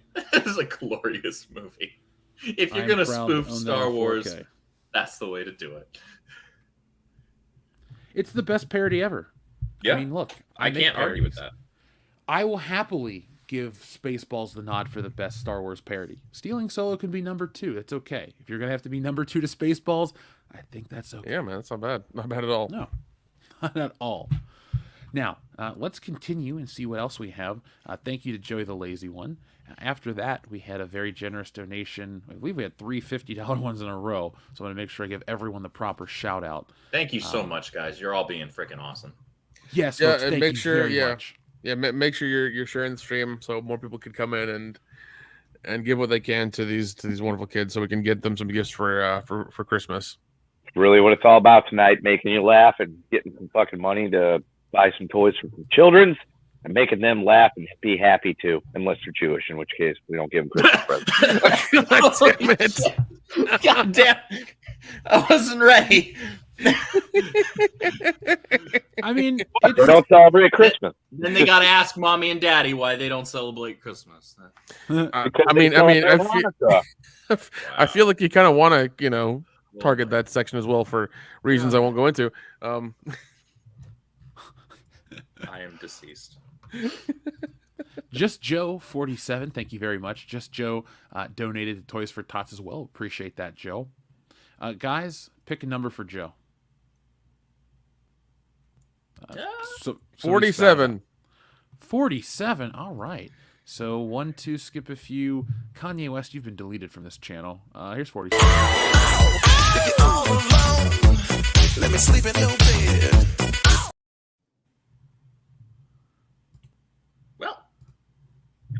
Well, Buster does make us feel good. Yeah. And so does raising money for children to have toys.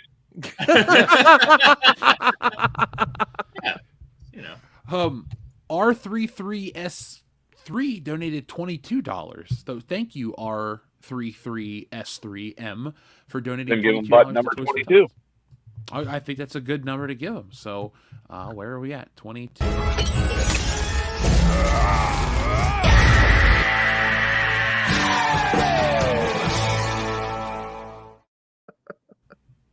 Never gets old. Well, that was a good one too. Yeah, anytime we can see Brie Larson exit abruptly, the world's a better place. Oh, definitely. Yeah. Okay, so are we all caught up? Let me make sure, because I don't want to leave anybody hanging. There's no way we're all caught up. We had a couple 50s roll in that I wanted to thank. Let's see, Joy the Lazy One. Thank you, folks, for sticking with us tonight. different format with this is our first charity stream. Won't be our last though. You guys are awesome. We did thank Anonymous for donating 50, so I think we did address that one a while back. So member or mods in the chat, do me a favor, keep alerting us and let me know. And if I miss anybody, please let me know as well. Yes. Now, guys, what else are we talking about tonight? Oh yeah, Avatar underperformed. Are we surprised? Not particularly. I mean, it's still. I know it didn't really underperform massively, but there's so much doom and gloom right now. It's hilarious. Well, here's the thing: the amount of money that it needs to make, even though it has, I think it's crossed 500 million now, or it was right at it this morning. Okay, yeah. The last I checked was yesterday. It was at something like 480 or 480 something. Yeah, and it was. I looked earlier this afternoon. It's like 493. So we'll just say 500 million. It's at 500 million. Sure. Yeah. Well, it's safe enough to say that. And by any other measure, that would be doing really good for your first handful of days in theaters, right? But this is Avatar 2, and James Cameron took loans out from Midas, Solomon, and God in order to produce this. So it needs to make a hell of a lot more than just 500 mil. It hasn't reached the point of breaking even. Not nearly. No, because apparently the point of breaking even is $2 billion with a B dollars, which I mean, he's a quarter of the way there. That's so outlandishly. That's only the break even. High. Watch him all told he gets to $2 billion and $1. So all of that to make $1. Well, I mean, technically, then he's made a profit. And yeah, I haven't that's seen the can movie. Sell Avatar 3. Be like, look, we made money on Avatar 2, so we can totally do Avatar 3. It doesn't matter if it's $1 or $100 billion. The matter is we made money on it. Let's go make a third one. Avatar 3, even more avatared. That's good. I can't bring myself to spend over 3 hours in a movie theater on a movie that I wasn't really excited for to begin with. I've heard differing opinions. Jeff, I know you saw it. Yes.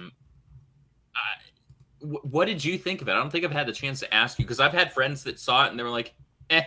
I've had a couple friends that saw it and were like, yeah, I enjoyed it. I had one friend who saw it and was like, oh my gosh, it was amazing. I'm like, you're probably retarded. How much did that friend love Avatar? And if you just go ahead and say they wanted to paint themselves blue and live amongst the Navy, we'll understand that, yeah, they're going to love it. He did love the first movie, like really love. And I'm like, dude, I enjoyed watching the first one in IMAX with my dad because I just enjoy going to see movies with my dad on the whole, in general. And once a year or so, we'll throw on the Blu-ray and we'll watch it while having a glass of wine, eating some dinner, hanging out with my mom. But it's not like it's a movie where it's unbelievably engaging. It's visually impressive still. It holds up. But, I mean, this is one of those things, Jeff, we talked about this on at least 2 other shows of the High Council where it's like, okay, yeah, you did it. It was done. Why did we need more? Yeah, especially with this one being like James so Cameron pointless. Ego. It is that. I watched it. We got to see it for free, so I didn't have to pay anything to watch this movie. Price was right. Yeah, the price was right. The price is also your time, which is 3.5 hours. You'll never get that back. Yeah, I was gonna say free and 3 hours is still too much. That's still too much for me. I'd be like, nah, I'm sorry, I can't afford that. I could almost get through one of the Lord of the Rings extended editions at that point, so I would rather do that. But it made for great content for the channel, so I'm happy. Either. Yeah, that's true. That's true. You at least got to actually watch it and give an actual review of it, as opposed to somebody who just hates it outright. You at least had a reason for it, so Sure, and that's important. That's being intellectually honest. That's criticizing something because you actually consumed it and you can speak from a position of experience and therefore authority, as opposed to just talking out your ass just because all you saw was a trailer. Yeah. There are enough people that do that. Yeah, let them do it. I thought this movie was... I gave it a 6 on the show. Stuff happens. It wasn't that exciting. Well, also, like towards the end of that show, you talked about you also remembered the nipples. You said there were an excessive amount of like blue nipples in the movie or something like that. Yeah, blue nipples. I don't particularly remember many blue nipples in the first one. I don't remember any. But James Cameron has gotten sexually frustrated in the last 12 years. It shows on screen because there are way too many Navi-ass shots. Listen. You try being in a fucking water tank trying to direct Sam Worthington for 5 fucking years, okay? You'd be frustrated too. I don't know if I'd be sexually frustrated over that, but well, we don't judge James Cameron here on the show. I don't know. The man really likes water. He might want to put it in a dolphin's blowhole or something. That might be his fetish. I don't know. I mean, the dolphin would probably handle that for him. Probably. They are a little notorious for that. So, there's really not much else for me to say about Avatar. It's a movie that I can't believe it took 13 years to make. I don't understand why the world would want to go out and get excited for this movie because it's overly long. You could cut half of this movie out and it would still tell you the same story. Any criticism you see where they say it's only so many minutes of story stretched across everything, that's what it is. It's what it feels like. This is definitely a movie that could have been shortened, but James Cameron had to jerk off on screen and spend so much money to make it. And yeah, the guy got his way. And yeah, it is what it is. It's not the only director that's been able to do that in the last couple of years. Well, jerk off for several hours on screen. Yeah, that 4.5-hour cut of the Justice League made no money. The 4.5 hours of having a pine cone kicked up my ass backwards. No thanks. Don't need another. That's going to be Avatar 3 now, Jeff. It's just going to be James Cameron like watching himself direct Titanic just beating off while painted blue. That's oh yeah. Well,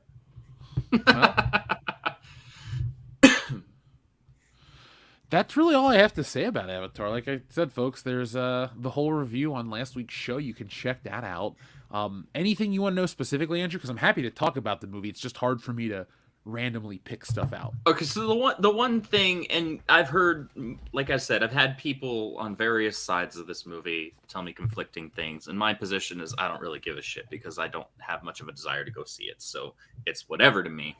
But the whole big to-do that they were making about pregnant Na'vi women like fighting and everything, like how much of that is really in there? Because that was a really retarded thing, in my opinion, to do. It's like, okay, yeah, we know that female warriors are a thing. Why do you have to also make them pregnant while doing it? Isn't that a little irresponsible?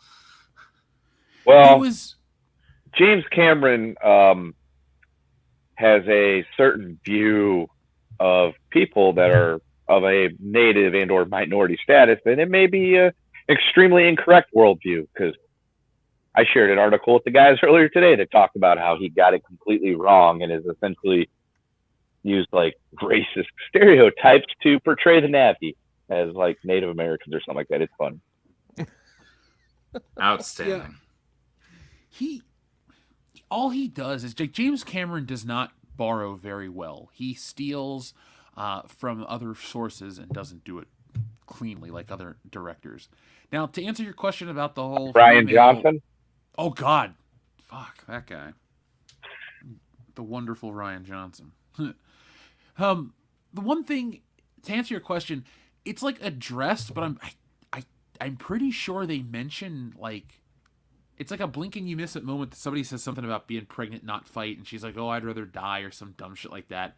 And it's one of those situations where the internet makes it bigger so they can find something to talk about. It's there, but it's not like the most important part of the story. Jeff, comic book idea. Prego warrior princess. Wow, Jesus.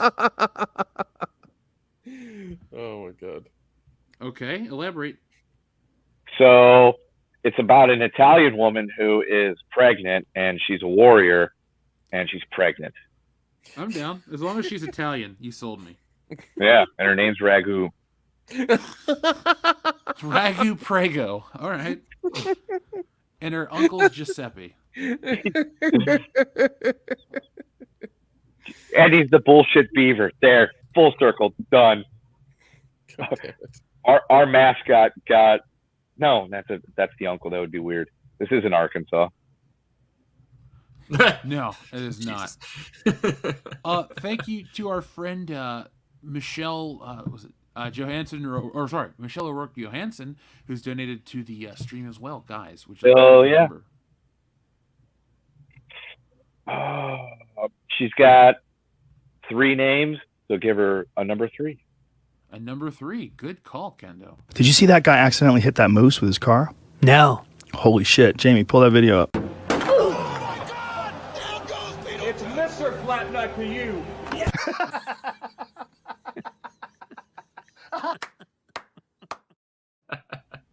That's an action figure place that I want. Greg Fitzsimmons? Okay, so that's another action figure place that I want. Okay. I want the Joe Rogan studio with guest Craig Fitzsimmons, and then the joining place that is Slapnuts blasting Beetlejuice over the head with a guitar. I want that. I'd buy that action figure. You have I have a little Beetlejuice statue for you, so I'll eventually give it to you. I'll just get a bunch of gimmick guitars, and every day just wake up in the morning, just smash one over the fucking Beetlejuice statue. Be like, Mr. Slapnut to you. And I'll go to work. What a great way to wake up. That's better than Folgers in your cup, Kendo. Yeah. Fucking smoke the Beetlejuice statue. Don't piss me off.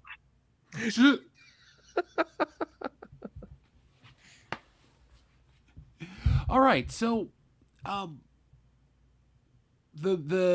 do wonder about Avatar. The one last thing I'll say is I wonder what James Cameron's next environmental message will be, because first it's about deforestation. Now this is about whaling. I guess the next one's going to be about carbon emissions. Air pollution. Carbon emissions. Jeez. Yeah, the Na'vi are going to go all electric on their vehicles. all of those dragonfly things that they fly on produce way too much gas. Can't have that anymore. So it's fucking up the atmosphere. Polar ice caps are melting. No. What's gonna happen is Earth has too much greenhouse gases, so they're just putting them on a ship and shooting them towards Avatarted planet, whatever it's called. Pandora. That's what it's called now. Avatar planet. Planet Avatarted. I don't care. I don't care what it's called. But no, that's what happens. Is since we can't take their technology and the stuff we need to make our world better, we'll just shoot all of our farts to Pandora. I mean, we'll send Alec Baldwin there next. He never misses. He'll clean the place out. Shit. Oh man! Even make him wear the sheriff's costume from Rust, and he could just walk around just fucking shooting, cinematographers in the name of, green energy. May as well have him cosplay Deadshot. There you go.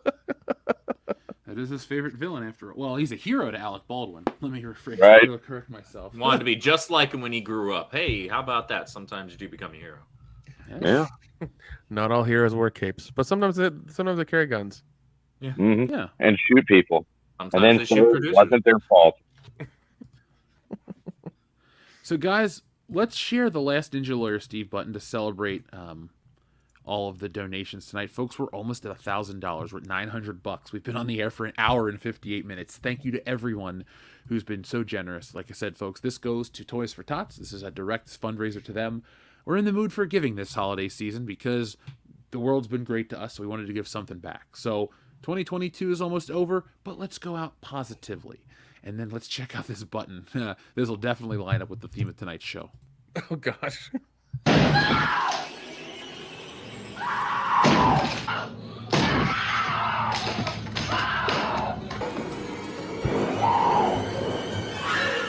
It's me, Austin! Oh, son of a bitch! Adding in fucking JR there makes it perfect. It's me, Austin! Oh, son of a bitch! That's perfect. Fuck you, Vince McMahon. That was amazing. Oh my god. Please, Vince, do not come back. No, go Yeah. away. Forever. I would never. Like, it's the way. Look, wrestling's in a place where I'm actually interested for the first time in a while. Mm-hmm. That's all I can say, Vince. Please just fuck off. Stay retired. Stay retired. Oh man! So when I was doing some of the research to get us ready for the Nintendo or the Christmas catalog stuff, I found a bunch of old archive stuff of old Nintendo, like game manuals and shit like that. And now I'm having a fucking flashback.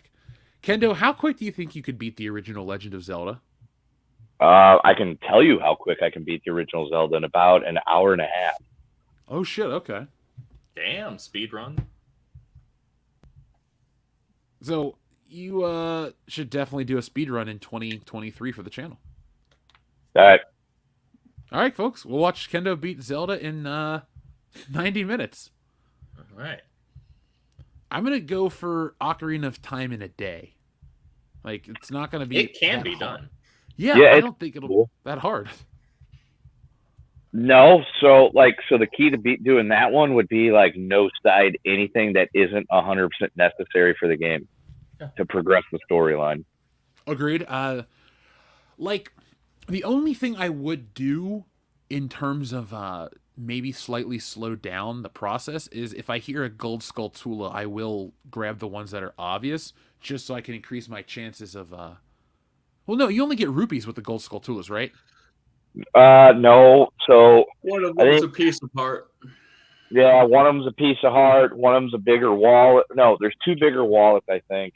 Yeah. Rupees, a piece of heart, and then the little rumble thing for the seat that vibrates your Yeah, I forgot about that. controller to tell you there's a secret nearby. But then it caps at 50, and then you don't get shit until you get to 100, and then you get like a 200 rupee. I love that the money in Zelda's rupees. It's hilarious. Well, they had to come up with a silly sounding money that no serious country would ever use. So They could have gone with the Canadian loonie or whatever the hell it's called.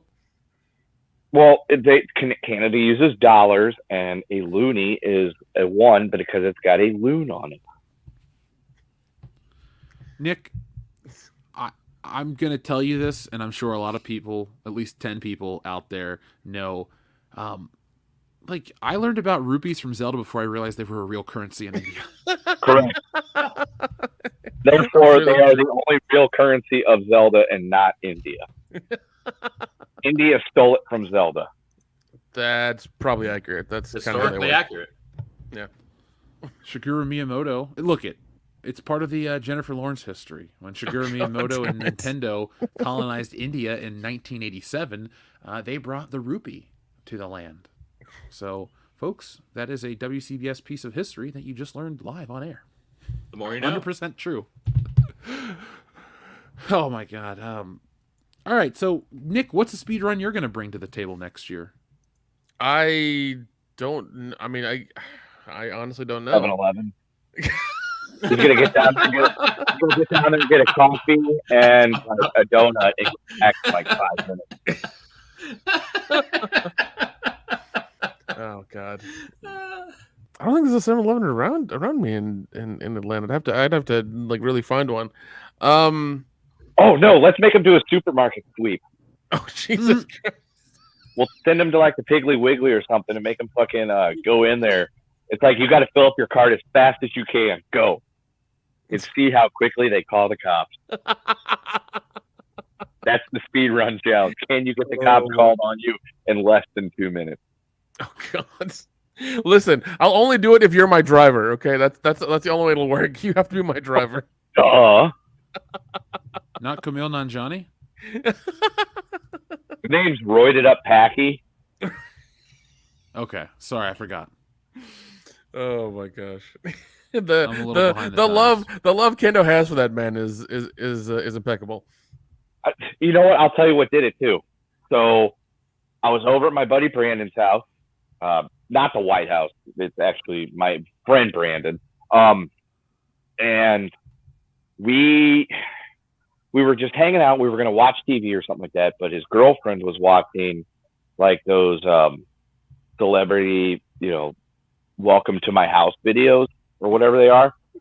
And it was Roided Up Packy welcoming people into his house and going through his diet routine and all this other stuff. Oh my God. Oh, talking about like, how he prepares his food and this and that. And it was just like a 45-minute like thing about him and his house and how he just eats like chicken and rice and broccoli, and that's how he gets shredded. And I'm just like, I don't know who you are. I don't know why you're famous, but I don't fucking like you. And that's just where it started. There was just an air of just smug douchebaggery that I was like, this is the fucking brown Alec Baldwin or George Clooney. I was like, oh my God. Either one of those guys started shooting roids into their ass, working out like a fiend, and happened to come from that part of the world. That's them right there. All right, well, there it is. That's all incredibly fair. I think the only brown celebrity that's natural that isn't Hollywood that isn't roided up is J. Chandrasekhar. That man has no muscles at all, and he's like 55 years old. So right. Well, he just needs to work out twice a day, eat chicken breast, broccoli, and rice, and he'll be ripped in no time, just like fucking Kunal's fucking mommy or whatever his name is. Yeah. I love it. Oh God, I think once he got that Disney paycheck, he became super pretentious.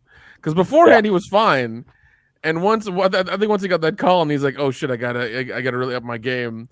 Then he became like super pretentious. I'm just like, dude, just don't. No. I mean, if anything, you should have an axe to grind against him. He's like Pakistani, but he's always playing like Indian rules. Like, well, no. I don't know. That's on my axe to grind. That's Hollywood thinking that brown people are all the same, and they'll just be like, all right, you're brown, you look like these people, you come and play this part. Lose me. But yeah, no, like I'm just putting myself in the shoes of an Indian called Moccasin. And so growing up in that part of the world, there's a country that you particularly don't like. And there's a lot of really good reasons why you don't like that country and they don't like you. So there's a guy that comes from that country, whether directly or descended because his parents moved to another country and then, born him. Either way. Hey, he's an anchor baby like all of us. Calm down. That's fair. I know a thing or two. So he's in these movies where he's playing somebody from my country, of my background and ethnicity, and that would just really piss me off because it's like, no, fuck you. I don't like that country. Fuck you. They want to nuke us. That's a good reason. Well, see, there is an Indian actor I do follow that does it does an actual good job, and I like is Rahul Kohli. He's a British Indian actor. He's actually quite talented. He's been in a lot of Mike Flanagan stuff on Netflix, and he does a damn good job. Like he's really, really good, and he's actually funny too. What's his take on Kumail Edamame? Well, he's part of the Hollywood thing as well. And he's like, oh, I love that guy. He's good for him for getting the part. Like that's what he says. So I'm sure if he was in private, he's like, fuck that guy. What a sellout bastard. Yeah. Hey man. Hey, listen. 15 years ago, we were all playing terrorists. Now we're actually playing like IT people. We're moving up in the world. Oh, so that's where it started. You guys were playing all the Pakistanis. So they were like, we got to get them back. Yeah, now we're playing all the IT people in every rom-com, so that's just how it works. That's Oh, fair. okay. Folks, Well, the if you would pendulum like has to swung play back. along, and be a part of this, donate some money for Toys for Tots so we can send toys to all the needy children. And unless they like that guy as an actor, in which case we ain't giving them shit. Well, guys, Actually, no. our friend. I'll do you one better. We will tell the Toys for Tots people specifically, if they like this guy as an actor, give him the action figure of him from the Eternals.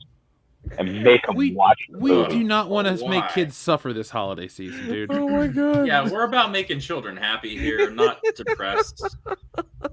Well, they I kind of realize there's already a really Kendo, high suicide rate in this time of year for people. Oh god, Kendo, I love you. You're a good friend.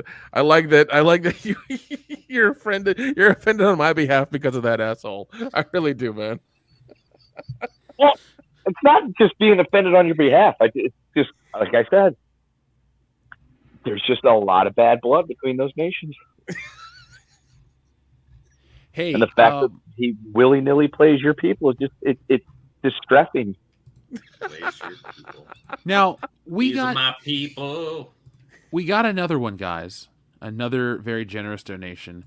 This is a $50 one from our friend David Amaro. He donated $50 to Toys for Tots. So, David, thank you very much for joining us tonight, and thank you very much for donating.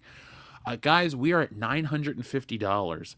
I think if we hit 1,000 tonight, we're going to be in a really good place to give the full amount we're trying to, folks. Because we wanted to give $2,500. That is our goal, because that's a nice amount. Figure, realistically, you could get a decent amount of kids some toys. Think of all the $20 presents you could get. Well, maybe you need a little more, because Think about $20 the cheap presents. Star Wars action figures you could get them if they go to that one used toy store. Yeah, or- go to Ollie's, get you some Yeah. Rays. I'm sure they still got TLJ Ray over there. I pulled up. If you go to Google and you type in Eternals toys for only up to $5, you have a wide selection of many different options. You can get Eternals Funko Pops for under $5. And you can get Eternals Legos for under $5. Oh, it's funny because Lego discontinued an Eternal set, which is really weird to think because the movie came out last year. Yeah. So for them to discontinue a set that quickly is kind of weird.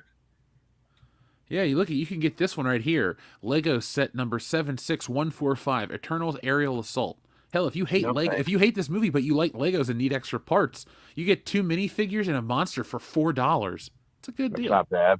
Well, yeah, the one they were discontinuing was their triangle ship. That was like $20. That's one they were discontinuing, and mind you, they were discontinuing other bigger things like Batman, Batman '89 stuff, the car and the Batwing. Jeff, go back. The McDonald's toy. They had, you could get the McDonald's toys too. If you scrolled down, they showed those when they had them in the Happy Meals. Folks, also if you want to help make somebody happy, our PO box at the bottom of this video. Make sure you get all the Kunal and Johnny figures and send them to Kendo, care of WCBS Show 14320, Ventura Boulevard, Suite 1663, Sherman Oaks, California 91423. See, because that would actually be a real big mind fuck too, because I wouldn't be able to publicly demo those things like we did with the other action figures, like Jeff did with the Rosticos, because then I would be branded a racist. They'd be like, "Oh, he's burning that figure of that brown man. Oh, he shot that figure of that brown man." It's like, it's not because he's brown. It's because I just don't like him. Yeah. He could be wider than I am and still do on that video. I saw him talking about his life and his daily routine, and I would still be like, I fucking don't like him. He's just a bit too pretentious for the utter disdain is impressive. Yeah, the fact that he's a shade of khaki pants has nothing to do with it. Oh my god, I love it. So thank you to our friend who had just donated a moment ago. Wow. David Amaro, thank you very much, David, for donating $50 to Toys for Tots this holiday season. I can't stop looking at all this old Nintendo shit between shows. I gotta get this down. Like, did you buy the Nintendo Classic, Kendo? The little mini thing? Yeah. No, because by the time I would have gotten around to doing it, they were all sold out. So I'm just like, fuck this. I'm not spending double the price. I've got an emulator on my computer. And then, yeah, that's pretty much been it. I just never bought one just for that reason, because I was just like, I ain't spending the money on it, because they were all, secondhand at that point, because people bought them up and then flipped them on the internet. Oh yeah, the scalpers. I freaking hate scalpers. Honestly, bug the shit out of me. So, yep, never bought the Nintendo Classic. The one thing I wouldn't mind doing is getting the NES Classic shell and putting a Retro Pie in it. Like dude, that's you can get the 3D printed or just take it out or whatever. But like that's super doable. Yeah, because there's like websites that will sell you the Retro Pies and things like that, and they will sell you the shell of whatever console you want it to look like, because they just 3D print it.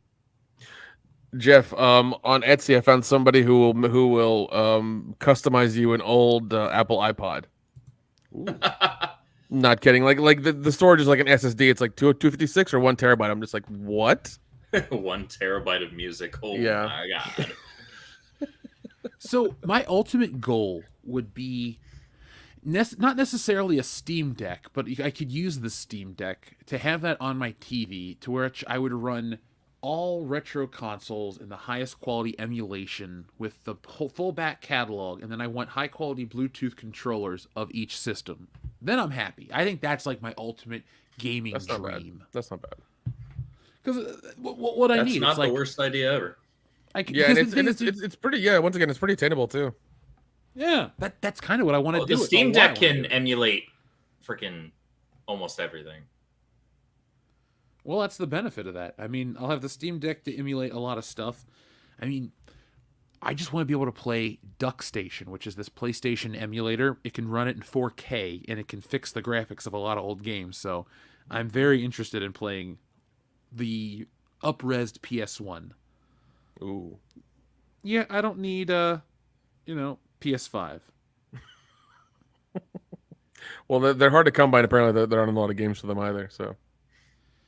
I got a friend who has one. I went over to his house and played it, and it looks nice. It's very next gen, the Horizon Zero Dawn game, but like by that same accord, I'm much happier with just playing Nintendo or Xbox, the library of shit that I have. Yeah, I just downloaded what is it, Callisto something? Oh, the Callisto Protocol? Yeah, the Callisto Protocol. Yeah, just downloaded that a few hours ago, and I played it a little bit. It feels just like Dead Space. It feels just like Dead Space. But I'm not mad about it because it looks wonderful. I want to play it because it's all the gore, it's all the violence, it's all the nastiness that you want in a video game. Dude, there's a 3D printer thing you get to like upgrade your gun all the time you have more money and more stuff, and I'm just like, and the station that they show you looks exactly like the one you'd get in Dead Space for the nodes. It looks exactly like that. The shape of it with the little hologram and everything. I was like, I know what the fuck you're doing. Yeah, I'm gonna play it when I get back from Christmas. Yeah, dude, it's fun. It's fun. We've been traveling and we take the Nintendo with us, and I thought it would be kind of like lame, but like everyone is so excited when they find out you got Mario Kart and the new tracks. They're like, "You want to play it?" I'm like, all right. I was at a party this Saturday, and the guy's like, "Did anybody have a Switch? Did anyone bring their Switch?" I'm like, "I wish you would have asked me, because I would have brought it. We have 4 controllers. We would have fucking played." We're in our 30s and we're jazzed to play Nintendo at a party. Well, because I mean, like like Mario Kart and things like that came up when we were kids. So I mean, it's kind of just like we grew up with it. And Nintendo keeps feeding into that nostalgia, coming up with more and more Mario Kart games. And I don't know, is Mario Party still a thing? Yeah, they came out with one last year. Okay, yeah. So then, yeah, that's that's part of it then. So, and what better way to have a party to get some alcohol and play some Mario Kart? Sounds good to me. Oh, I love it. I find it funny, like when we were younger, people are like, "Oh, video games are lame," and then it's like, "Yeah, we can buy alcohol, we can buy this, we can do these things, we can bang." But like, yeah, but you Mario can also Kart's game fun. while you're doing that. Yeah, exactly. Is it too much to ask for both? I don't think it is.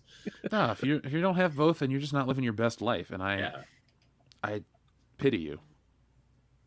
You are a sad, strange little man, and you have my pity. Oh, thanks, Buzz. We were talking. Oh, at that party, guys, I found 3 more people that agree 1999 is the best year for film. So it must be like a thing. Like people have this conversation. So we should have a big debate coming up in the future. That's something I want to do for 2023. People will pitch the best year for entertainment, and I think our full channel statement is 99 is just the best, most quality year overall. So it'd be fun to hear counterpoints. Certainly had enough great films come out that year. Oh yeah. For some reason, I've been thinking about Toy Story 2 a lot. Don't like Disney, not into their bullshit, but Toy Story 2 is a great movie. It's phenomenal. Yeah. So, guys, what other Christmas stuff would you like to talk about tonight? I mean, we've been having a great show. We've already raised almost $1,000 for Toys for Tots. We've raised $950. What are some must-watch Christmas movies? Yeah, I was going to ask that. What are some traditional ones you've watched? What are ones you like to watch with friends and family and things like that? What do you consider them? Which ones do you consider Christmas movies, and what do you don't? And that whole thing. So that's a fun thing to talk about. Yeah, shoot, go for it. Violent Night, new Christmas favorite. Violent Night. Yeah, new Christmas favorite. Yeah, you got to watch that, dude. It's not because we were the official review on Twitter. It's not because they quoted us. It's not because we, got notoriety. No, honestly, not at all. The movie review came out before any of that stuff. And like I said, if you like Home Alone and Die Hard and you're looking for a new Christmas classic, Violent Night's your movie. It really is that good. All my friends back in Cincinnati were like messaging me. They're like, guys, you got to watch this movie for your channel. It's called Violent Night. I'm like, bro, I saw that last week. You're late to the party. Wow. Now you know who doesn't listen to the podcast. I've known the entire time. Guys, you used to talk shit about him, and they would never know when I'd hang out with them. I'm like, guys. Oh, God. I sadly, I miss those guys. I miss them too. Not sadly. I like them a lot. They actually are fun. They are. Well, you'll see them at Horror Hound. They'll come to the show. Excellent. We're there. No, besides Violent Night, I also enjoyed Bad Santa. Let's take a minute before we talk about Christmas classics. Let's talk about some off-brand Christmas movies that are Christmas, but they're not your traditional It's a Wonderful Life. Like Violent Night or Bad Santa, stuff like that. Let's see. The one I remember another one that I remember was The Night Before with Anthony Mackie, Seth Rogen. I forget the third guy. Oh, Joseph Gordon-Levitt. Thank you, Joseph Gordon-Levitt. Yeah. That one was good. I enjoy movies like that. I think those are fun to have during the holidays. I'll be honest, I'm trying to think of any movies like that I actually watch. Yeah. Maybe I'm kind of basic bitch when it comes to my Christmas movies. Like you watch the Hallmark Channel, don't you? No, I don't touch that. But I always got to have the Charlie Brown Christmas. Always got to have the Grinch, both the animated one and the Jim Carrey one. Jingle All The Way. Jingle All The Way is solid. Jingle All The Way is glorious. I freaking love that movie. I need to get myself a Turbo Man figure. Just I know what you mean. But not Booster. Nobody wants Booster. Do they even make a real life Booster? Is Booster actually a thing? Like they actually have? They have to. There's no way they don't. There's no way they don't unironically make that. I feel like that's kind of a must. I watch Die Hard, but I and with my family, I'll watch The Miracle on 31st or 4th. Yeah, I know numbers. See, Scott Steiner still fucking me up 2 hours in. Thanks, Jeff. Miracle on 34th Street. It's a Wonderful Life, obviously. White Christmas. Those are kind of must watches with my family. We always enjoy that. Yeah, White Christmas, Bing Crosby and Danny Kaye. Andrew. So Christmas is your ideal Christmas is only a good Christmas that it's white. Shit! It's the Turbo Man. It's I got Turbo my Turbo time. Yes. Indeed, it is Turbo time. It's Turbo time. Yeah, a listener brought me one of these last year. He goes, "Hey, I hear you talk about Turbo Man on the show, so here you go." And so he gave me a fucking Turbo Man doll. That's amazing. That is a phenomenal gift. One day I might open him up, but he lights up and has sound and everything. Oh, wow. That's awesome. Yeah, here, let me show this again real quick, because I'll show the back. That's so great. Dude, I wanted that one from like the end of the movie, like that limited edition one. Oh yeah. Yeah, the stupid ass kid decided to give it to the jackass that was basically a villain for the majority of the movie. Yeah, but the message of the story is his real dad was Turbo Man, so he kind of gets to hang out with Turbo Man every day. Yeah, the other kid's dad's going to jail for being a terrorist. A piece of shit. He's a mailman. Give him a break. He deals with a lot. By the way, Sinbad and Arnold Schwarzenegger should have been in a couple more movies together. There should have been more buddy. Oh, they were hysterical. Yeah, because I watched it recently as well, and I'm just like, there was a missed opportunity here having these two movies. Jingle All The Way is hilarious with both of them, and they both play off each other really well. There should have been at least one or two more movies where they were like in that kind of buddy cop or just thing. Yeah, playing off of each other. Oh, yeah. I 100% agree. Yeah. They had a freaking hilarious chemistry. Guys, we got another $5 donation from our friend who's anonymous. Kendo, pick a number, please. 37. I'm gonna kick your ass later. Thank you, Kendo, for those kind words. So, Jingle All The Way, Andrew, I would have loved another one. Or who said they wanted another one? Sorry, was it you, Nick? Me, man. Yeah. Either another Jingle All The Way, or at least another movie with Arnold Schwarzenegger and Sinbad. There's something like that, because I want both. Yeah. Like, I don't want another Jingle All The Way movie where it's about, Jamie not getting a toy. I know this sounds crazy. I wouldn't mind a Jingle All The Way style movie for just different types of toys and different scenarios. Like, instead of wanting the Turbo Man, a kid wants a whatever. But like that's like 8-Bit Christmas. It's essentially Jingle All The Way, but for Nintendo. I think that story works no matter what the toy is. You just have to tell it at a different time frame. And I think it works too because it kind of teaches you a message of like, you get what you want, but you ultimately realize you have something greater, so that's the thing you value the most. That's the message of these stories. Yeah. Which works, because you don't want a soulless consumer, hey, I got the toy, so that makes my life better. Like for me, I'm working on a comic for it next year. Spoiler alert. The premise isn't, hey, I got every Power Ranger. It's, hey, my mom jumped through amazing hoops to make it happen, and I still remember it 30 years later. That's the moral of the story for me, not, hey, look at my Power Rangers because I was cool. No, nobody gives a shit about the actual product. It's the story around the product. And that's what's fun about these things. And I would watch I still do. I watch Jingle All The Way style stories about, the crazy fun product, but about the real magic of Christmas is the journey and all that. And so many things are absent of that. But I also like the poking of the, soulless consumerism that Jingle All The Way does too. I mean, the way the internet has changed things, one of those stories would really work today. Oh yeah. Well, what do you think the product should be? Well, no, and Violent Night kind of hit on that with him being in the bar and him being like, this is my last one. Spoiler alert. And him doing that whole thing. He's like, fuck it, this is the last one. All these kids want is money, and like he was kind of like harking on that in that movie. He was, and I really liked that's what Santa Claus's crisis of faith was essentially that. And it made him interesting. Oh, the Santa Claus, that too. Like that. That's Tim a Allen? must watch. Yeah, you gotta watch the Santa Claus. I saw that as a kid on What TV. about Fred Claus? That movie's not good. I have not seen it, and I don't think I will. I watched it on Saturday night. Well, speaking of brown people and Santa Claus, I know Cal Penn. I know Cal Penn is doing the show for the Santa Claus on Disney. Oh, there you go. Harold and Kumar's 3D Christmas. That's a good one. That is something everybody needs. A 3D Christmas or that specific movie? Yes.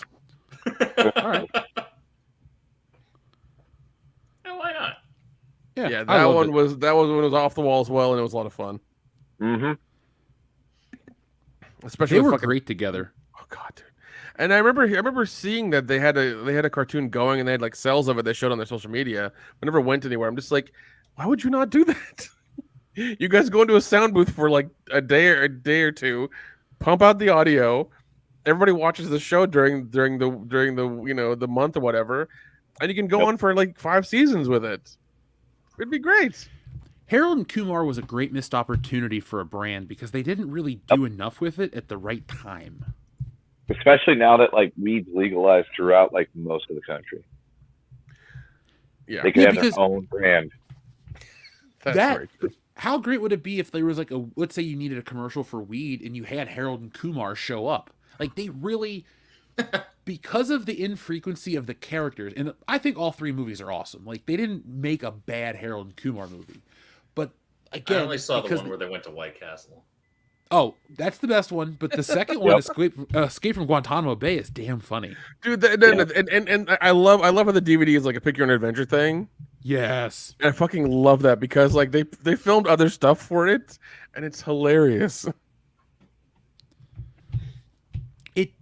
Rob Corddry's the fucking man. I love that guy. I fucking love that guy. Is his best movie that or Hot Tub Time Machine? Hot Tub Time Machine. Man, he does. I don't know. He does a lot of funny shit. It's hard. It's hard to say. But yeah, I would say Hot Tub would have to be. Yeah, just say it. Just you want to. I know. It's Hot Tub Time Machine. Yeah. It's a great film. It is. I want to watch it.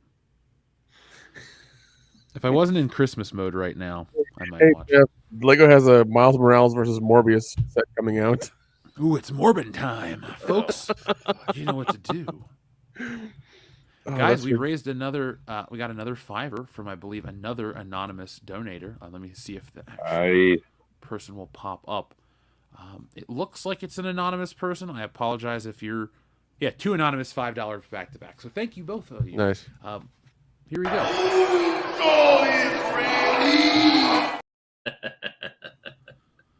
Yeah, folks. We are at $960. We've only been on the air for 2 hours and change, and it's awesome. And this all goes to Toys for Tots. This stream runs through the end of the year. Our goal is $2,500. So it is the time of giving. It is that season, folks. And we wanted to share, some good holiday cheer this year. So donate if you can. If you can't, just hang out and give us a thumbs up, because you giving this video a thumbs up helps more people reach the video, and those people can also in turn donate. So you're all doing your part by helping, sharing, spreading the word, because you're spreading Christmas cheer as well. So folks, thank you. Now I'm just in a bad mood about Miles Morales. Never heard of her. Yeah, I'm looking through Lego stuff now, and I just saw it. I'm like, why would they do that? Is that a comic book character? I don't know who that is. Oh, by the way, Darian217 has donated over $150. He said because he didn't realize the first one went through. So Darian217, thank you very much for your generosity. No taking back. I don't think Darian's that kind of guy. But Darian, since you got our attention right now, if you would like to pick your requests for stuff on the channel, we'd love to press some buttons for you to keep this fun rolling. Because, or if you want, Nick will take you out to lunch. Maybe. Yeah, we'll go Indian. It'll be fine. Is that like going Dutch? How did you know? What the hell? Yeah, I'll just feed him really spicy food until he sweats it all out. Yeah. Well, Darian will be at the WrestleMania meetup, so we can hang out with him then. Lord. Now, what else is there to talk about tonight, guys, in terms of Christmas? I mean, I'd like us to stay on till we can hit our final goal. We're only $40 away. So, yes, I know the audience wants us to stay all night, but it would help us reach our goal, and we could come back on Thursday with another show.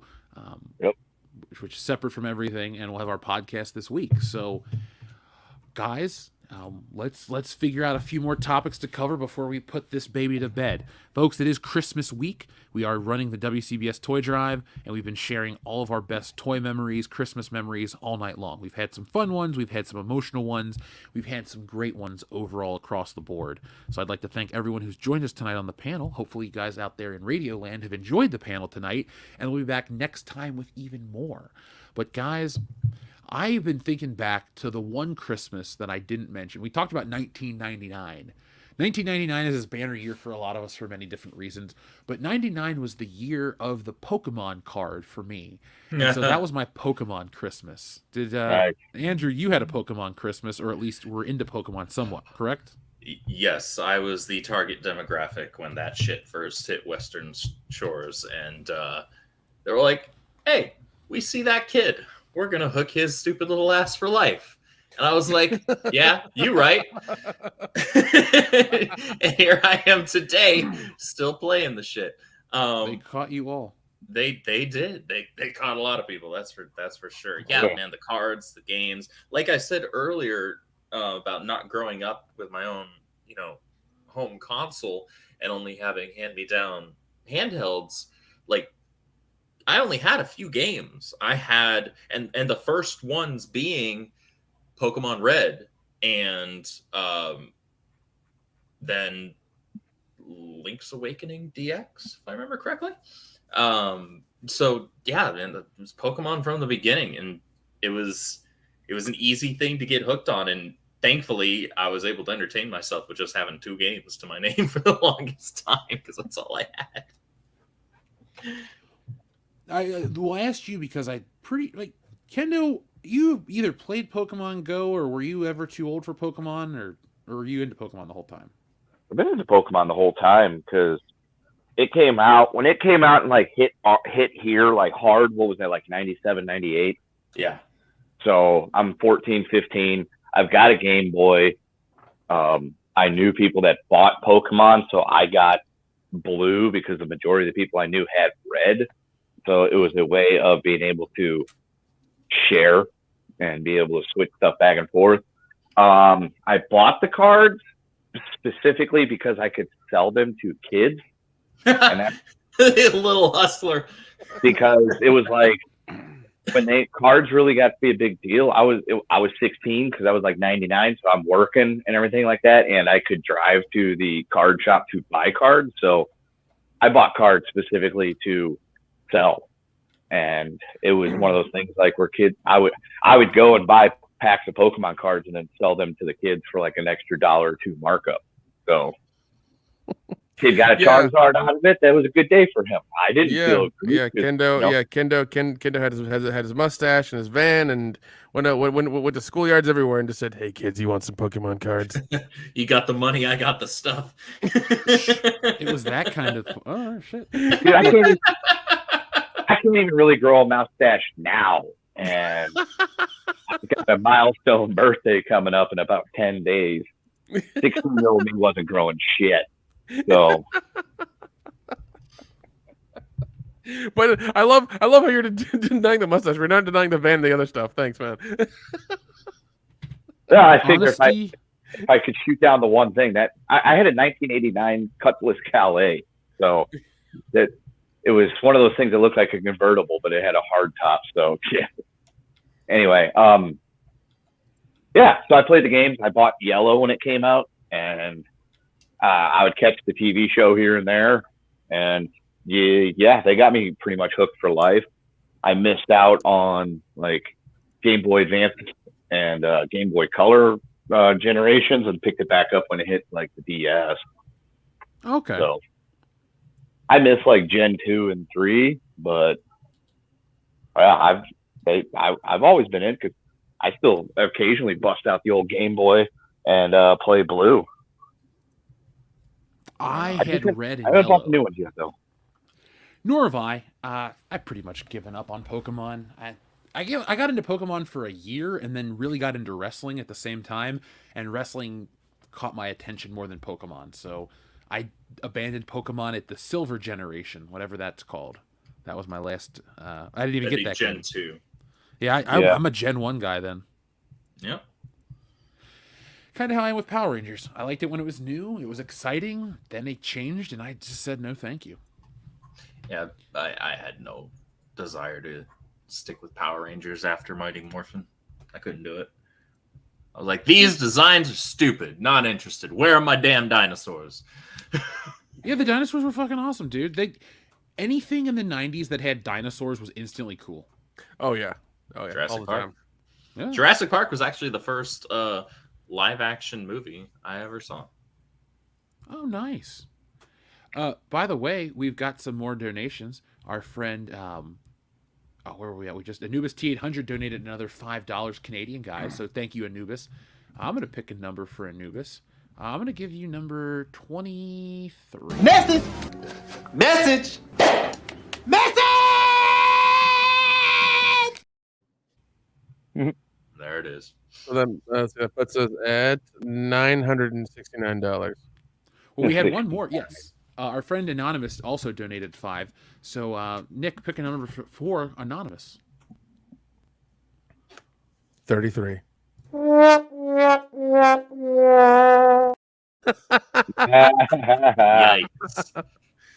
I need that in my eye brains before I go to sleep.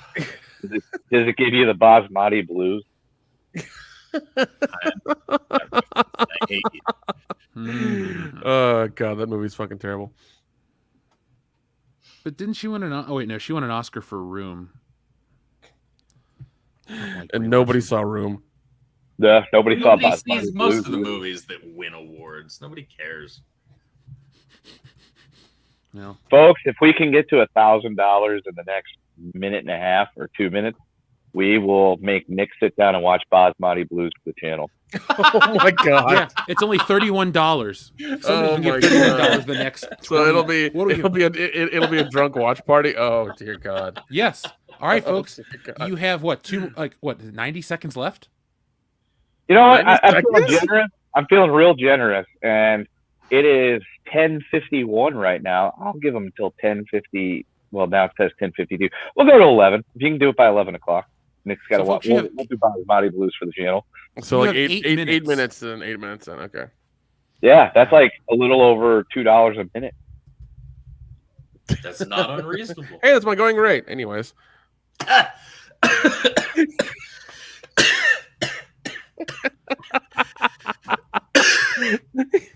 That before taxes or after taxes? Shit. Yeah, Uncle Sam wants his cut.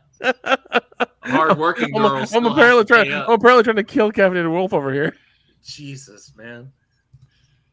There we go. There's a timer. That's all right. He just needs to toughen up. Listen, man, quit putting things in your mouth when we're saying funny stuff, okay? Or just in general. There's no out to that. Stop it. No, there is not. So Brie Larson, do we have to throw on some more Captain? Whoa, shit! Captain Marvel 2 comes out next year. We'll have plenty of Brie Larson here on the channel. They're not even calling it that anymore, though. Now they're calling it the Marvels. So now it has more characters that nobody gives a shit about. Oh yeah, Brie Larson. It's still Brie Larson though. Yeah, Brie Larson's still there, and Stretchy Hands McGee. Oh wait, they changed her powers. So again? Well, yeah, her powers were like basically like some freaking lantern bullshit in the show. At least from the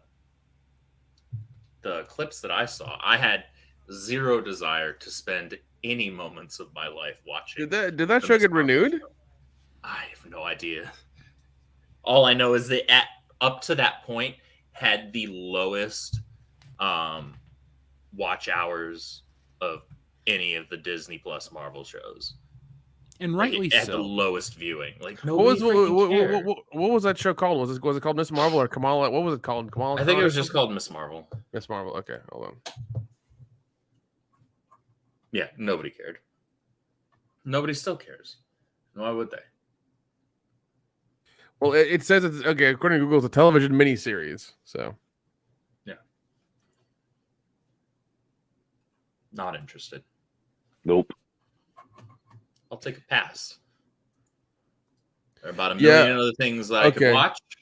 And that is not one of them. But it's kind of par for the course though with Phase 4 in general, isn't it? I mean, more or less, yeah. Who cares? Like at the best, we've gotten mediocre. Like that's the best that Phase 4 has put out. You could call certain things mediocre. I would call after everything washes out, I would call No Way Home mediocre. I would call what else would I call mediocre? Multiverse of Madness had fun moments, but that's the best. Yeah, that's the best they got, and then really only because of that third act. Yeah, well, we've talked about it, and the general consensus on the channel is that Phase 4 has like no plan. Like everything from the first part of the MCU, from 1, 2, and 3, there was a plan. There was a roadmap from the beginning. Yeah, you could tell they were setting up Thanos. Right, we're starting right here, and the big payoff. We're going to weave it throughout the stories as we get to it. It's the Infinity Stones. That's the Infinity War, the saga, the gems. That's what we're going towards. The fight with Thanos. That's our end game, figuratively speaking and literally speaking. So there was a concerted plan and effort put into getting from the beginning to the finish line. Then Phase 4, it's just like, all right, so what's our plan? Keep making these movies because we want more money. Okay, that's it. That's all it was. So, according to Wikipedia, it says that the Miss Marvel character will be introduced into MCU films after this miniseries. So, basically, the miniseries are just to set up her as a character and to put her into more MCU films. So, yeah, she's going to be in the Marvels movie. That's basically the sequel to Miss Marvel or to Captain Marvel. Yay. Yeah, so there's 2 reasons why I have no desire to go see that.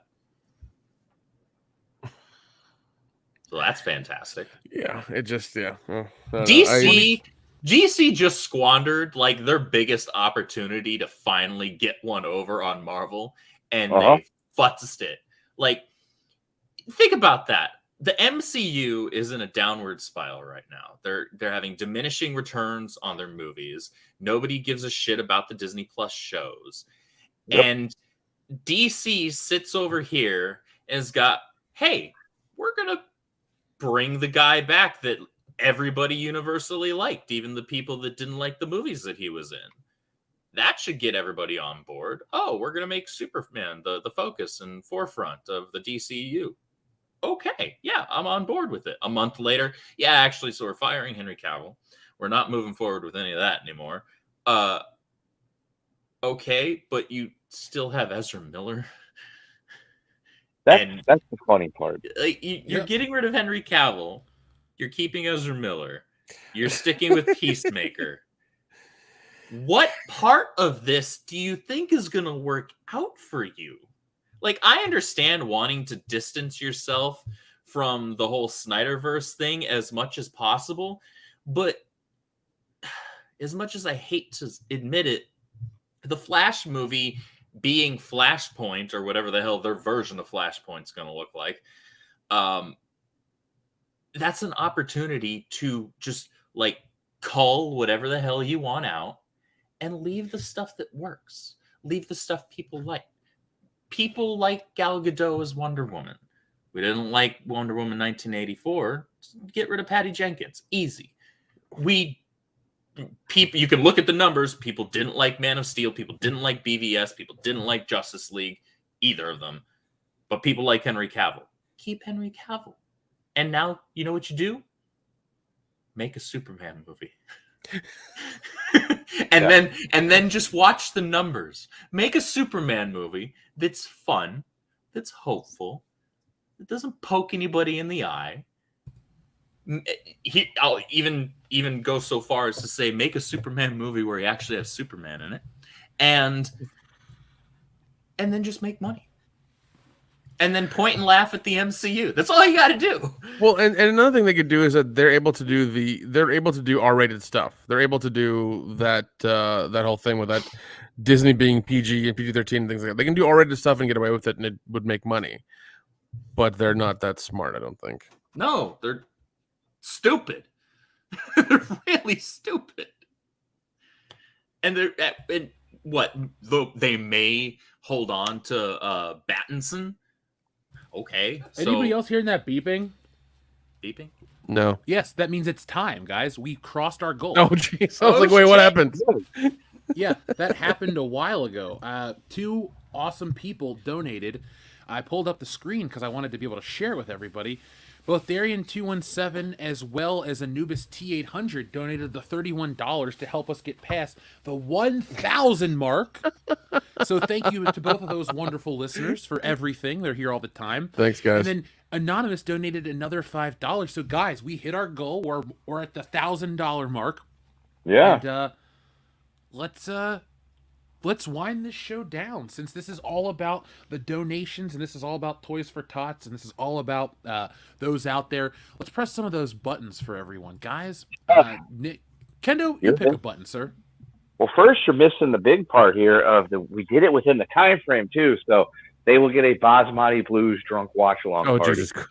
Yes, you Oh guys my God. did help us reach it in the time, so the Basmati Blues watch party will happen in early 2023. Yeah, Jesse, that We was will the deal. go We could full hit on by with a it certain too. number. I'm talking Basmati rice, curry, chutney, papadums, you name it. We're gonna have a full on fucking Punjabi party. Oh, that's okay, sure. But you know what, Kendo, you need to come to Atlanta so we can get some of that good Indian takeout, man.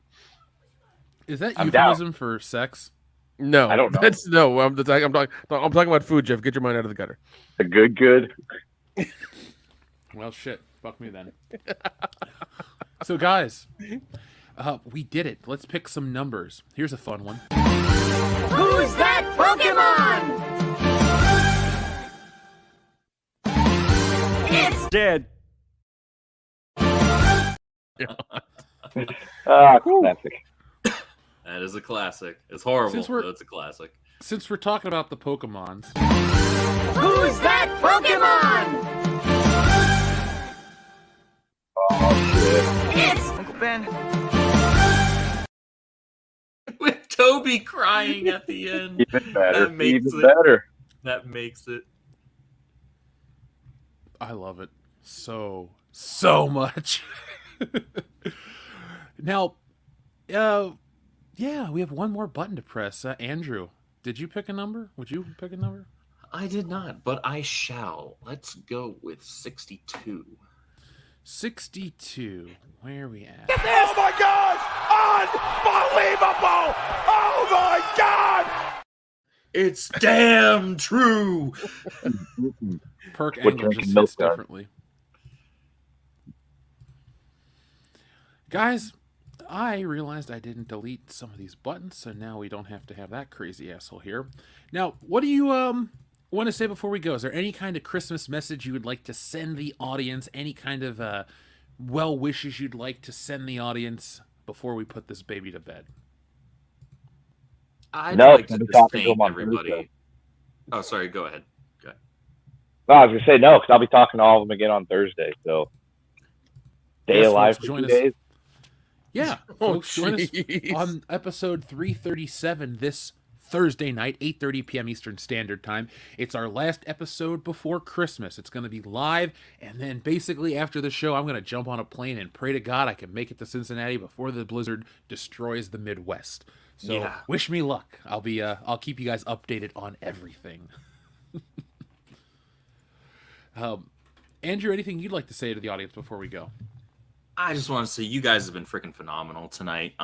As we said at the top of the show, this show was about us all coming together during the Christmas week and having a good time, but also trying to give back so that some underprivileged kids can also have a good time and get something nice for Christmas. Hopefully they'll put a smile on their face and make their days. So thank you to all of you in the chat who donated. You guys are awesome. I wish many many blessings and happiness upon you and your families for the blessings that you put out in the world. And I do believe that you get back what you put out. So thank you guys. You guys are awesome.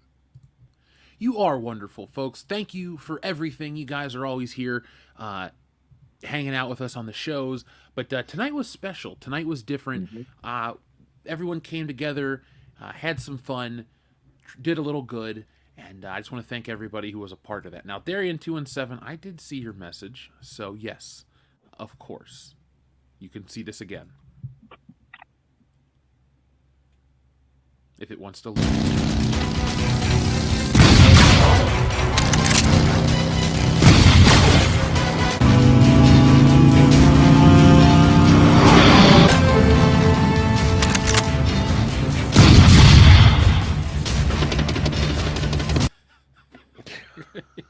Damn it. So Yeah. Dead. Oh, jeez. He's so dead. So, folks, thank you for joining us. If this is the last time you catch us live, Merry Christmas, Happy New Year, or as we like to say around here, Merry New Year! Beef jerky time. Oh my God. Yes, beef jerky time. So if you're hanging out with your family or your friend like Lionel Joseph, just make sure that you have a good holiday season. That's the only important thing. It doesn't matter where you go, what you do, what you believe. Just have fun. Enjoy yourself. Be with people you like, or at least don't be a dislike. dick. And don't be a dick. Yes, folks. Don't be a dick on Christmas. Be a dick the day after. Yeah. Save that shit for New Year's. You can be a douchebag well into the new year if you want, but let Christmas be safe. It's going to be a nice, wonderful time this year. So, folks, if you can spend it with your family, do so. If not, spend it with those you consider family or those you're close with. It'll be a nice way. Yeah, definitely. Yeah, if you can spend Christmas with people you actually want to spend Christmas with, I think that's more important than anything. Yeah. That makes it easier. That makes it better. That makes it a lot more fun to to have Christmas. Then, if you're forced to do it with family or friends or things like that, it's not fun. Try to escape. Try to get out. Try to get something together with people you actually want to be around and be with. Merry Christmas. I'm not going to do the Happy Holidays bullshit because I don't fucking believe in that. But Merry Christmas to everybody. We will see you Thursday. Yeah, we will. Yeah. Folks. Yeah, my calendar says Christmas on there. I don't see anything on my calendar that says holiday. It's a holiday, but it's freaking Christmas. Oh no! When it comes to this time of the year and I go shopping, I always say Merry Christmas to everybody. It's just I don't care. I don't care if you get offended or not. I could give two shits. I did that when I was managing GameStop. So they told you don't do that, and I did it anyway. I know. Whenever I go into like a big name store, they have to say Happy Holidays because it's fucking corporate, and then you might get mad about it. I get that. That's fine, but anybody in general is like Merry Christmas is how it works. So the only reason I'll ever drop a Happy Holiday isn't to be politically correct, but I just don't want to leave New Year's out, and I'm too lazy to say Merry Christmas and a Happy New Year. That's the only. That is time fucking lazy, Jeff. I know.